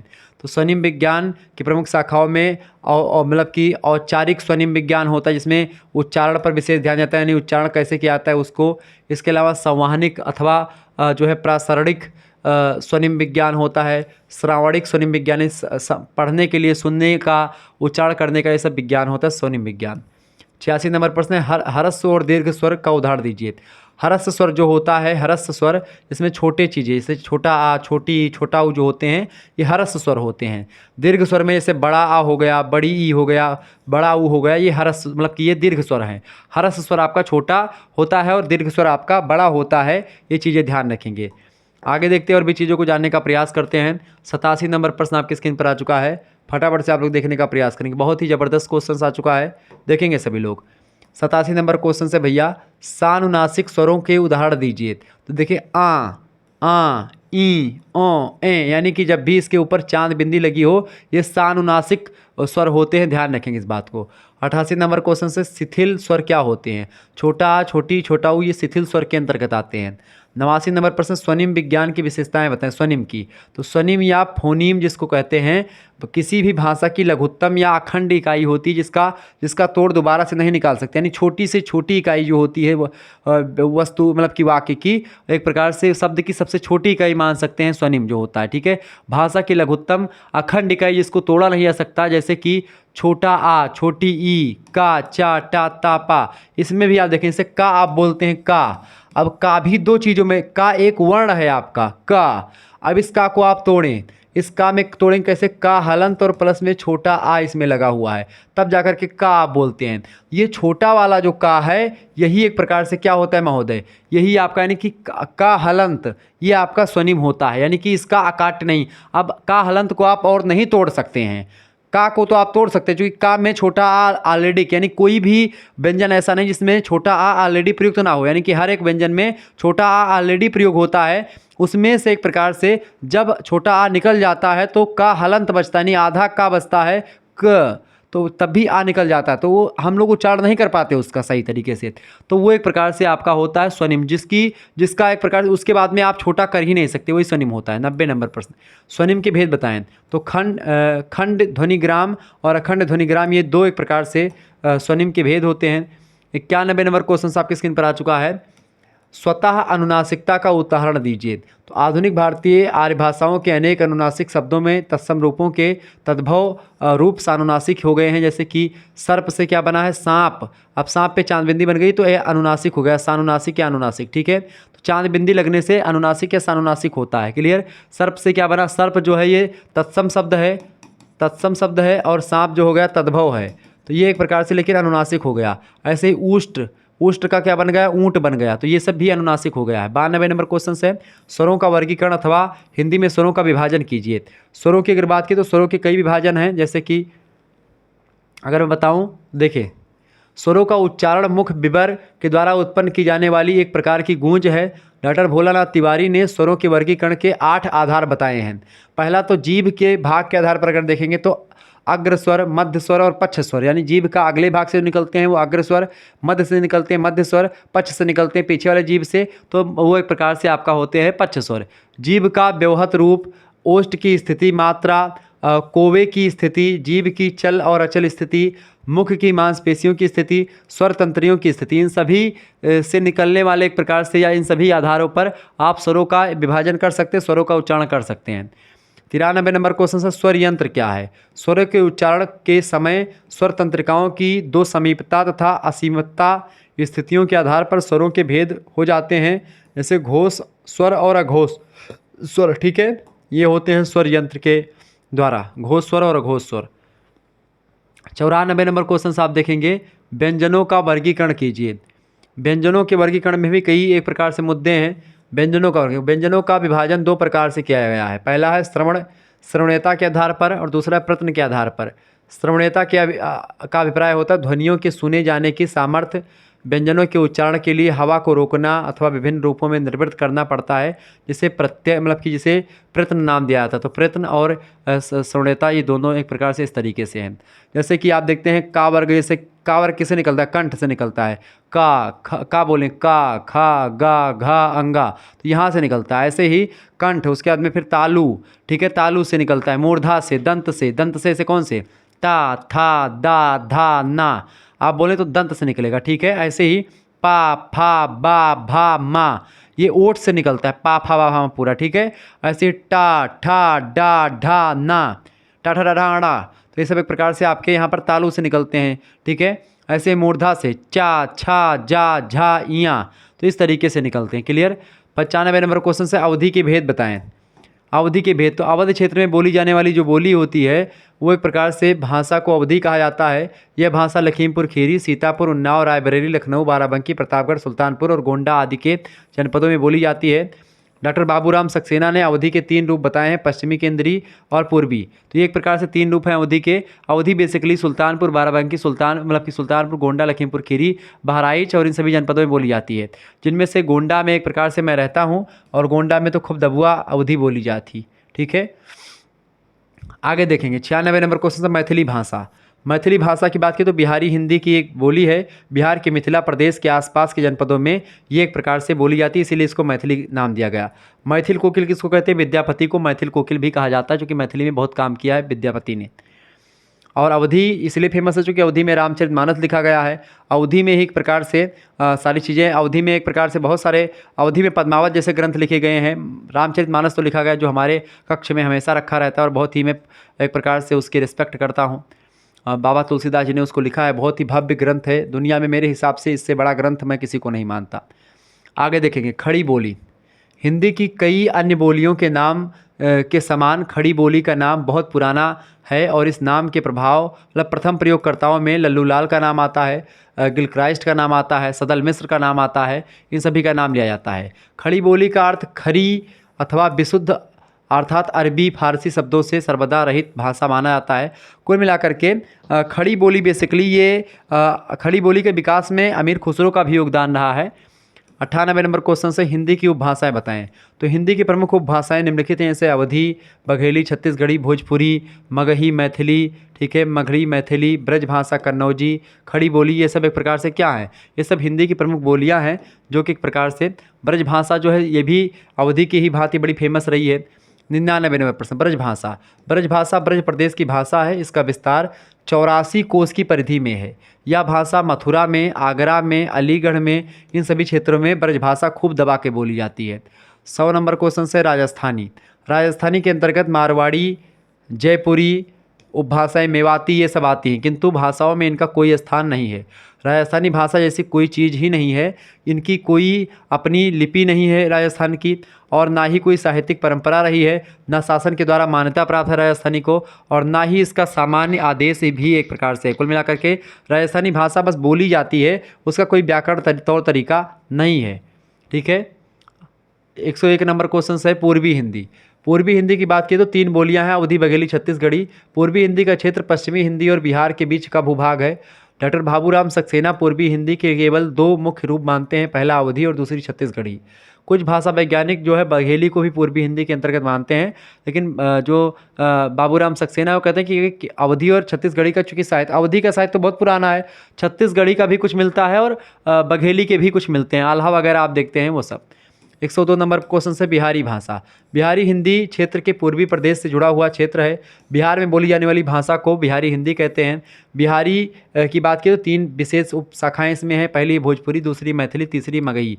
ये 3 बोलियां बिहारी हिंदी की हैं। पहाड़ी हिंदी की अगर बात की जाए तो पहाड़ी भाषा जो है, इसकी अगर बात करें तो पहाड़ी भाषा के अंतर्गत पश्चिमी पहाड़ी और मध्यवर्ती पहाड़ी बोलियाँ आती हैं, जिसमें पश्चिमी पहाड़ी का क्षेत्र जो है जौनसार, सिरमौर, शिमला, मंडी, चंबा, ये सब विस्तृत क्षेत्र, यहीं सब ये भाषाएं बोली जाती हैं, जिसमें आपकी एक प्रकार से मणिपुरी, कोंकणी, ठीक है, मारवाड़ी, मतलब मारवाड़ी तो आपकी बिहारी में और उसमें आ गई, राजस्थानी में। 104 नंबर क्वेश्चन से बिहारी भाषा की 2 विशेषताएं लिखें। तो पहली विशेषता बिहारी भाषा की यह है कि बिहारी पूर्वी हिंदी की तुलना में कुछ अधिक आकार बहुला है, यानी आकार बहुला, यानी कि यहाँ पर बिहारी हिंदी में अवधी की तुलना में ज़्यादा एक प्रकार से क्या होता है, पूर्वी हिंदी में एक प्रकार से कम आकार बहुला है, लेकिन बिहारी में जाएंगे तो और ज़्यादा, जैसे कि कुछ कोई कुकुरवा, ठीक है, नेउरवा, कुकुरवा, नेउरवा, लड़कवा, बुढ़ौआ, बुढ़ीवा, इस तरीके से नहीं, आकार बहुला ज़्यादा है। आकार बहुला मतलब क्या होता है कि लास्ट में बड़ा आ से वाक्य खत्म होता है, शब्द खत्म हुए। पनिया ले आओ रे, अब ई अवधि कहेगा, पनिया ले आओ रे, इस तरीके अवधि में बोलेंगे। पानी ले आओ हो, अवधि में उकार बहुला, इस तरीके की बोलियाँ होती हैं। और आकार बहुला कुछ होती है, लेकिन आकार बहुला बहुत ज़्यादा एक प्रकार से भोजपुरी में या बिहारी हिंदी में आपको देखने को मिलेगा। ठीक है। दूसरी बात, क्रिया रूपों में जटिलता और अनेक रूपता भी मिलती है यहाँ पर। क्लियर, ये बात आप ध्यान रखेंगे। 105 नंबर क्वेश्चन से हमारे यहाँ पे जो लाइट सिस्टम है बड़ा डिस्टर्ब कर देता है, जो कि इतना ज़्यादा एक प्रकार से गांव में क्षेत्र में मैंने बड़ी लाइटें लगवा रखी हैं ऊपर, लेकिन सब कुछ भ्रष्ट हो जाता है। ठीक है, क्योंकि क्या होता है कि भाई कभी ये धीमी होगी लाइट, कभी तेज़ होगी, मन कहता है कि भाई लाइट मैन को फ़ोन मिला करके गरियाएँ कि किसको गरियाएँ, कुछ समझ में नहीं आता है। ठीक है, क्या किया जाए इसमें। अब केवल जब इन्वर्टर चलता है तभी एकदम से फिट रहती है, अब लाइट से तो पूरा काट दो, इन्वर्टर बैठ जाता तुरंत। ये बड़ा एक प्रकार से गड़बड़ काम कर रखे हैं। मैं कितनी बार एक प्रकार जाकर के सभी से बताता भी हूँ, लेकिन कोई सुनवाई नहीं होती इसको, लाइट को लेकर के बड़े बेकार लोग होते हैं भाई। चले 105 नंबर को, लेकिन इतनी गर्मी है भाई तो लाइट वालों को कितना क्या कहा जाए। फिर उस पर भी सोचने में आता है कि भाई लाइट वाले क्या करें, गर्मी इतनी ज़्यादा है, सभी लोग पंखा, कूलर, एसी सब लगा रखे हैं, तो लाइट तो ऐसी आएगी भाई, घटेगी बढ़ेगी, तमाम चीज़ें होती हैं। शहर नहीं है कि भाई ज़्यादा लाइट में उसमें दिक्कत करे। भोजपुरी भाषा, बिहार के शाहाबाद जिले के भोजपुर गांव के नाम पर इस बोली का नाम पड़ा भोजपुरी। मागधी अपभ्रंश रूप से विकसित इस बोली का क्षेत्र बनारस, जौनपुर, मिर्ज़ापुर, गाज़ीपुर, बलिया, गोरखपुर, देवरिया, आजमगढ़, बस्ती, शाहाबाद, चंपारण, इन सभी इलाकों में एक प्रकार से भोजपुरी भाषा बोली जाती है। लोग जानते हैं कि भोजपुरी केवल बिहार में बोली जाती है, बिहार में नहीं, बनारस वगैरह में जो बोली जाती है वो सब भोजपुरी ही बोली जाती है। बनारस वगैरह का क्षेत्र जो है, बनारस में मैं पढ़ा हूँ, भोजपुरी ही बोली जाती है। 106 नंबर क्वेश्चन से मैथिली भाषा के 2 कवियों के नाम लिखें। मैथिली भाषा के कवियों में सबसे पहला नाम तो विद्यापति का है, दूसरा गोविंद दास जी का। 107 नंबर क्वेश्चन से मारवाड़ी भाषा कहाँ की बोली है। मारवाड़ी भाषा जोधपुर और उसके आसपास के इलाकों में बोली जाती है, जो राजस्थान में पड़ता है। 108 नंबर क्वेश्चन आपकी स्क्रीन पर आ चुका है, बघेली भाषा। बघेली भाषा की बात की तो बघेली राजपूतों के आधार पर रीवा, के आसपास के क्षेत्र में, खास करके बुंदेलखंड वाले क्षेत्र में बोली जाती है। वहाँ की बोली को ही बघेली कहा जाता है। 109 नंबर क्वेश्चन है, हिंदी भाषा के विविध रूप कौन कौन से हैं? तो हिंदी भाषा के कई विविध रूप हैं। पहला संपर्क भाषा हिंदी, दूसरा है राष्ट्रभाषा हिंदी, तीसरी है माध्यम भाषा हिंदी और तीसरी चौथी संचार भाषा हिंदी। यानी कि हिंदी भाषा एक प्रकार से संपर्क भाषा के रूप में ही हिंदी का प्रयोग होता है भारत में, राष्ट्रभाषा के रूप में, माध्यम भाषा के रूप में और संचार भाषा के रूप में, सभी के रूप में हिंदी का ही प्रयोग होता है। ये बात आप ध्यान रखेंगे। अब एक चीज़ और मैं आपको यहीं पर समझा देना चाहता हूँ कि जैसे कि राष्ट्रभाषा भी भारत की कोई नहीं है, लेकिन हिंदी को ही माना जाता है। राजभाषा हिंदी है और राजभाषा की अगर बात की है तो राजभाषा हिंदी, यानी राजभाषा का मतलब होता है ऑफिशियल लैंग्वेज। ऑफिशियल लैंग्वेज का मतलब क्या होता है? कामकाज के लिए जो प्रयुक्त होती है, कार्यालयों में प्रयोग होती है। ठीक है, ये बात आप ध्यान रखेंगे। 110 नंबर क्वेश्चन से, माध्यम भाषा क्या है? माध्यम शब्द का प्रयोग जो है अंग्रेजी के मीडियम शब्द से हुआ है। ठीक है, माध्यम भाषा आज के परिप्रेक्ष्य में सर्वाधिक उपयुक्त समझी जा रही है। जैसे कि आज विद्यालयों में अंग्रेजी से शिक्षा दी जा रही है। अंग्रेजी शिक्षा के माध्यम से बच्चों को सुशिक्षित किया जा रहा है। तो एक प्रकार से माध्यम भाषा वही होती है जिस भाषा में लोगों को पढ़ाया जाता है, यानी कि जिन लोगों से कांटेक्ट किया जाता है। माध्यम भाषा नहीं किसी भाषा के माध्यम से हमको पढ़ाना, तो मैं हिंदी माध्यम से पढ़ाऊँगा, अंग्रेजी माध्यम, तो ये सब भाषा के माध्यम है। 111 नंबर क्वेश्चन से, राष्ट्रभाषा और राजभाषा किसे कहते हैं? राष्ट्रभाषा जब कोई बोली आदर्श भाषा बनने के बाद में उन्नति करती है और महत्वपूर्ण बन जाती है तथा पूरे राष्ट्र या पूरे देश में अन्य भाषा क्षेत्र तभी परिवार सभी परिवार क्षेत्र में उसका प्रयोग सार्वजनिक कार्यों के लिए प्रयोग किया जाने लगता है, तब वह राष्ट्रभाषा बन जाती है। ठीक है, कुल मिलाकर के मतलब पूरे देश में हर एक क्षेत्र में जब उस भाषा का प्रचलन हो जाता है, वह भाषा हर एक क्षेत्र के इलाकों में या हर एक क्षेत्र में पूरे के पूरे देश में बोली जाती है, हर एक कार्यालय में प्रयोग होती है, तब उसको राष्ट्रभाषा बोलेंगे। लेकिन राजभाषा किसको बोलते हैं? तो राजभाषा का शाब्दिक अर्थ है राज की भाषा, किंतु आधुनिक युग राजाओं का नहीं है। आज प्रजातंत्र है, फिर भी राज्य संबंधी कामकाज तो आज भी होते हैं। अतः किंचित संशोधन परिमार्जन के साथ आधुनिक युग में राजभाषा से तात्पर्य होता है राज के कार्यों में प्रयुक्त होने वाली भाषा।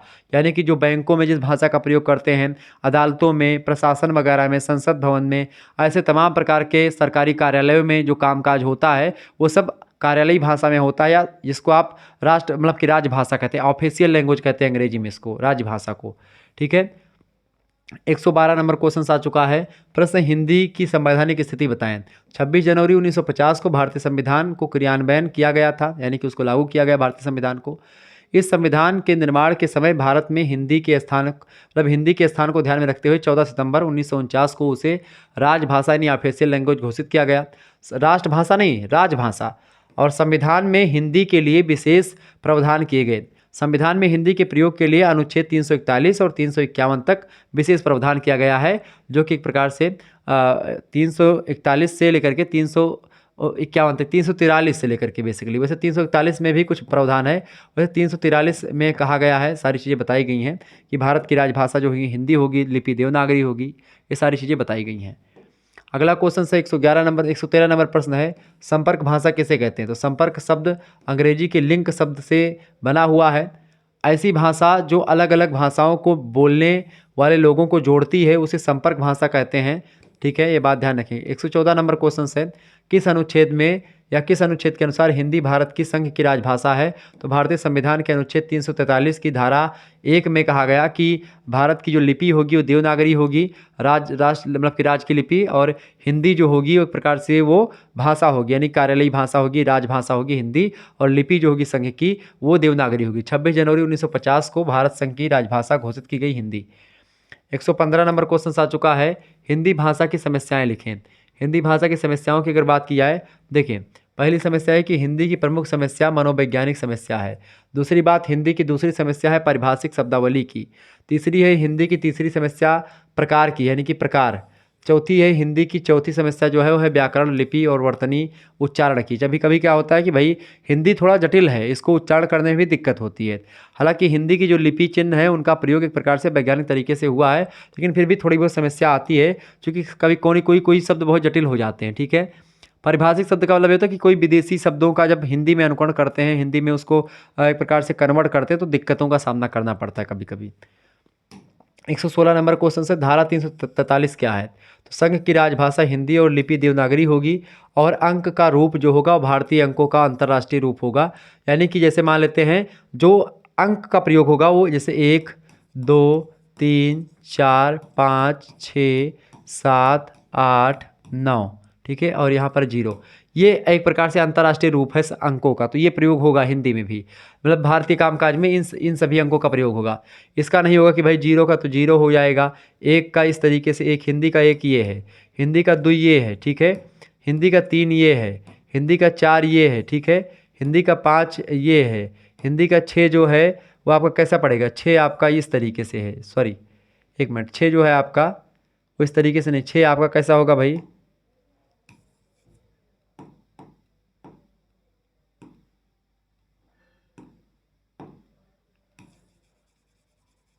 छः आपका कैसा होगा, 6 आपका हो जाएगा ऐसे, ठीक है, ये 6 हो गया, ये वाला नहीं, ये वाला गलत काट दी, 6 ये होता है, 7 ये होता है आपका ये, ठीक है, 8 आपका ये होता है ये, ठीक है, ये ऐसे, ये वाला 8, ये 8 बनता है, 9 आपका ऐसे बनता है, तो ये आपका 9 हो गया, ठीक है। तो इस तरीके से हिंदी के ये अंक हैं, तो इसका प्रयोग नहीं किया जाएगा, इसका प्रयोग नहीं होगा, यानी इसका प्रयोग नहीं होगा, अंतर्राष्ट्रीय अंक प्रणाली का प्रयोग होगा, यानी इसका प्रयोग होगा, ये लिखा गया, क्लियर, ध्यान रखेंगे इन चीज़ों को। तो अंकों का अंतर्राष्ट्रीय रूप होगा, शासकीय प्रयोजनों के लिए अंग्रेजी भाषा का प्रयोग 15 वर्ष की अवधि तक किया जाता रहेगा, यानी शासकीय कार्यों में अंग्रेजी का भी प्रयोग होता रहेगा साथ ही साथ में, ठीक है। लेकिन क्या हुआ कि और बाद में हिंदी को बढ़ाने के लिए और भी प्रावधान किए गए आगे के अनुच्छेदों में, लेकिन भारतीय लोगों ने एक प्रकार से अंग्रेजी को नहीं छोड़ा है और हिंदी को एक प्रकार से आगे बढ़ाने में वो कोई भूमिका नहीं निभा रहे। अब वर्तमान में एक प्रकार से वर्तमान सरकार ने कुछ काम किया हिंदी को आगे बढ़ाने के लिए, बाकी अभी तक एक प्रकार से हिंदी का मटिया मेट ही था, हिंदी को लेकर के कोई काम ज़्यादा हुआ नहीं। लेकिन अब जो है वर्तमान में हिंदी को बढ़ाने के लिए कई सारी चीज़ें, अब तो हिंदी में सब चीज़ हो रही है। हिंदी में बड़े बड़े खिलाड़ियों ने कहा, जैसे नीरज चोपड़ा जी ने कहा कि भाई हिंदी में बात करें, हिंदी में पूछें, अंग्रेजी में क्यों मैं बड़े मंचों पर बोलूं, अंग्रेजी वाले तो भाई अंग्रेजी में बोल के चले जाते हैं, हिंदी में हमको क्यों बोलना, मतलब कि हिंदी में, चूंकि आजकल उपकरण है, आप अंग्रेजी में सुन लो, अगर आपको हिंदी नहीं समझ में आती तो आप अपनी भाषा में सुनो। मैं अपनी भाषा क्यों त्यागूँ, मैं अपनी भाषा क्यों छोड़ूँ, तुम्हारी भाषा क्यों सीखूँ, नहीं सीखूँगा। तो ये चीज़ें थोड़ा सा एक प्रकार से ध्यान देना होगा। मुझे ये नहीं कहना कि भैया अंग्रेजी से आप नफरत करो, अंग्रेजी पढ़ रहे हो, अंग्रेजी सीख रहे हो, सीखो, बिल्कुल सीखो, लेकिन हिंदी की रेस्पेक्ट भी करो, क्योंकि आप हिंदुस्तान में हो, भारत में हो, तो हिंदी भी एक आपकी मातृभाषा है, आपकी एक प्रकार से ऑफिशियल लैंग्वेज है, राजभाषा, तो इसकी रिस्पेक्ट करना बहुत ज़रूरी है। धारा 351 क्या है, इसके अंतर्गत यह निर्देश दिया गया है कि संघ की यह कर्तव्य होगा संघ का कि वह हिंदी भाषा का प्रचार प्रसार बढ़ाए और उसका विकास करे, ताकि वह भारत की सामाजिक संस्कृति के सभी तत्वों की अभिव्यक्ति का माध्यम बन सके। ये 351 में लिखा गया है, लेकिन एक प्रकार से इस पर काम नहीं हुआ, लेकिन अब धीरे धीरे हो रहा है। 118 नंबर क्वेश्चन से, राजभाषा किसे कहते हैं, तो जो भाषा राजकाज में या राज्य के कार्य में, सरकारी कार्यालय में प्रयोग होती है उसको राजभाषा कहते हैं, ऑफिशियल लैंग्वेज। 119 नंबर प्रश्न, देवनागरी लिपि का गुण बताएं। देवनागरी लिपि के कई गुण हैं। पहली बात तो देवनागरी लिपि में स्वर और व्यंजन को अत्यंत वैज्ञानिक ढंग से क्रमबद्ध किया गया है, पहली बात, यानी दुनिया की सबसे वैज्ञानिक लिपि और सबसे सटीक लिपि, सबसे अच्छी लिपि जो है देवनागरी लिपि है। दूसरी बात, सहलिपि अत्यंत गत्यात्मक और व्यवहारिक है इसकी। तीसरी बात, यह लिपि वर्णात्मक है और इसके वर्णों के नाम उच्चारण के सर्वदा अनुरूप है, यानी कि इसमें अंग्रेजी के जैसा ये नहीं कि देवनागरी लिपि जो है रोमन लिपि की शैली की ऐसी नहीं है। रोमन में क्या 26 अक्षर है, 26 अक्षर है, हिंदी में क्या 52 अक्षर है। इसमें क्या होता है, हर एक उच्चारण के लिए हर एक वर्ण का प्रयोग किया गया है, सबसे बड़ी बात तो ये। अगला क्वेश्चन है 120 नंबर क्वेश्चन आप देखेंगे, प्रश्न आपकी स्क्रीन पर आ चुका, फटाफट से आप देखेंगे, बढ़िया प्रश्न है। प्रश्न है, देवनागरी लिपि के दोष लिखिए। देवनागरी लिपि के कई दोष हैं। पहला दोष ये कि देवनागरी लिपि में चिन्हों की एक रूपता सर्वत्र नहीं दिखाई देती है। दूसरी बात, इस लिपि में मात्राओं के प्रयोग की कोई एक व्यवस्था नहीं, मात्रा एक प्रकार से मात्राओं की व्यवस्था है और किसी में मात्रा एक प्रकार से उतने नहीं, लेकिन हिंदी में मात्राओं की व्यवस्था है और कोई एक व्यवस्था नहीं, जिससे कभी कभी दिक्कत होती है। तीसरी बात, इस लिपि में संयुक्त व्यंजनों के लिखने का ढंग भी समान नहीं, कभी कभी क्या होता है दिक्कतों का सामना, जैसे कि मान लेते हैं आपको लिखना है, मान लेते हैं क्या लिखना है, अब आपको लिखना है, जैसे मान लेते हैं कंचन। अब आप कंचन ऐसे भी लिखते हैं, बहुत लोग ऐसे लिखते हैं, बहुत लोग कंचन ऐसे लिखते हैं और बहुत लोग कंचन ऐसे लिखते हैं, ठीक है, कंचन। अब इनमें से कंचन कौन, वास्तविक कंचन कौन सा सही है? कंचन वास्तव में सही है आपका ये वाला, ये तो बिल्कुल गलत है, ये थोड़ा थोड़ा सही है, ये संपूर्ण सही है, ठीक है। यानी कि कुल मिलाकर के प्रयोग तो बहुत सारे लोग करते हैं किसका, इसका, लेकिन सही वास्तव में क्या है ये, इसका मैं बता दूं, जो अनुनासिक को जैसे मान लेते हैं, अब का वर्ग में या जैसे चा के आगे जो पड़ेगा, चा जैसे चा छा जा झा इया, अब चा के जैसे मान लेते हैं पीछे चा पड़ रहा था, अब इससे पीछे चा पड़ रहा है तो यहाँ पर बिंदी नहीं होगी, बिंदी का प्रयोग करके लोग लिख देते हैं, लेकिन यहाँ पर एक प्रकार से इस ना का प्रयोग नहीं होगा। एक कंचन ऐसे भी आप लिख सकते हैं, ठीक है, ये कंचन, तो ये भी कंचन नहीं होगा। जैसे देखिए चा पड़ रहा है तो चा के वाले में क्या पड़ेगा, चा छा जा झा इयाँ पड़ेगा, इयाँ ना का प्रतीक होगा वहाँ पर। तो ऐसे स्थिति में आपको कंचन चा के साथ में चा या छा के पहले आपको क्या लगाना है, ना का प्रयोग होता है चा या छा के पहले, तो आप हमेशा क्या लगाएंगे, इयाँ का प्रयोग करेंगे, ठीक है, आधे इयाँ का। लेकिन अगर बात की जाए, जैसे मान लेते हैं आपको लिखना क्या है, संदेश। अब लिखना है आपको क्या भैया, संदेश। अब यहाँ पर हमने संदेश में ये ना क्यों लिखा, संदेश में हम ऐसे भी तो लिख सकते थे, क्या लिख सकते, संदेश, या इयाँ लगा सकते, क्यों नहीं, क्योंकि दा, ता था दा धा ना, अब दा के बाद में क्या पड़ेगा, ना आएगा, इसीलिए ना में आधा ना हमने लगाया, ये वाला सही होता संदेश, ठीक है। ऐसे क्या लिखते हैं, और भी चीज़ों को आप देखेंगे, जैसे कि मान लेते हैं आपने लिखा मम्मट, मम्मट, मम्मट आपने लिखा। अब मम्मट में क्या होता है, ये माँ क्यों लगाया हमने, माँ के लिए। बूंदी भी तो आप रख करके लिख सकते हैं, मम्मट ऐसे भी लिख सकते हैं, ठीक है। अब मम्मट भी आप जो है एक प्रकार से ऐसे भी लिख सकते हैं, तो ये, लेकिन ये नहीं होगा, क्यों नहीं होगा, क्योंकि माँ में क्या होता है, पा फा बा भा माँ, अब माँ में माँ आएगा तो एक प्रकार से क्या लिखेंगे, तो इस तरीके से आपको लिखना पड़ेगा मम्मट। क्लियर, ये बात ध्यान रखेंगे। सर ना के लिए तमाम प्रकार अनुनासिक शब्द, माँ के लिए मम्मट फिर नहीं होगा, और बाकी के लिए संदेश मैंने बताया, जो इसे आपको और भी शब्द ध्यान अगर आएंगे तो आप लिख लीजिएगा, ठीक है। तो ऐसे भी, जैसे मान लेते हैं टा के लिए प्रयोग होगा, टा के लिए तो क्या लिखेंगे, जैसे ढक्कन, मतलब किया ढक्कन नहीं, और कोई शब्द आप बताएं, ऐसे ठंडा, ठा, ठंडा का प्रयोग करते हैं, तो यहाँ पर ना के लिए क्या, आप ठंडा ऐसे भी तो लिख सकते हैं, ठंडा, ठीक है, ठंडा ऐसे भी तो लिख सकते हैं, ठंडा, ठीक है, ठंडा ऐसे भी तो लिख सकते हैं, ठंडा, ठीक है, ठंडा ऐसे भी तो लिख सकते हैं, ठीक, क्या हो जाएगा, ये वाला ठंडा। तो कौन सा ठंडा सही है आपका, ये वाला ठंडा, क्यों, क्योंकि टा ठा डा ढा ना, यानी डा ना इसमें क्या आ जाएगा, डा आ जाएगा, टा ठा ढा अड़ा, तो अड़ा जो है डा के अंदर आता है, नहीं कि इसके बाद वाले में इसके अड़ा आता है, इसके लाइन में पूरा, ठीक है। का खा गा घा अंगा, तो उसमें अंगा लगाएंगे का खा गा वाले में, ठीक है।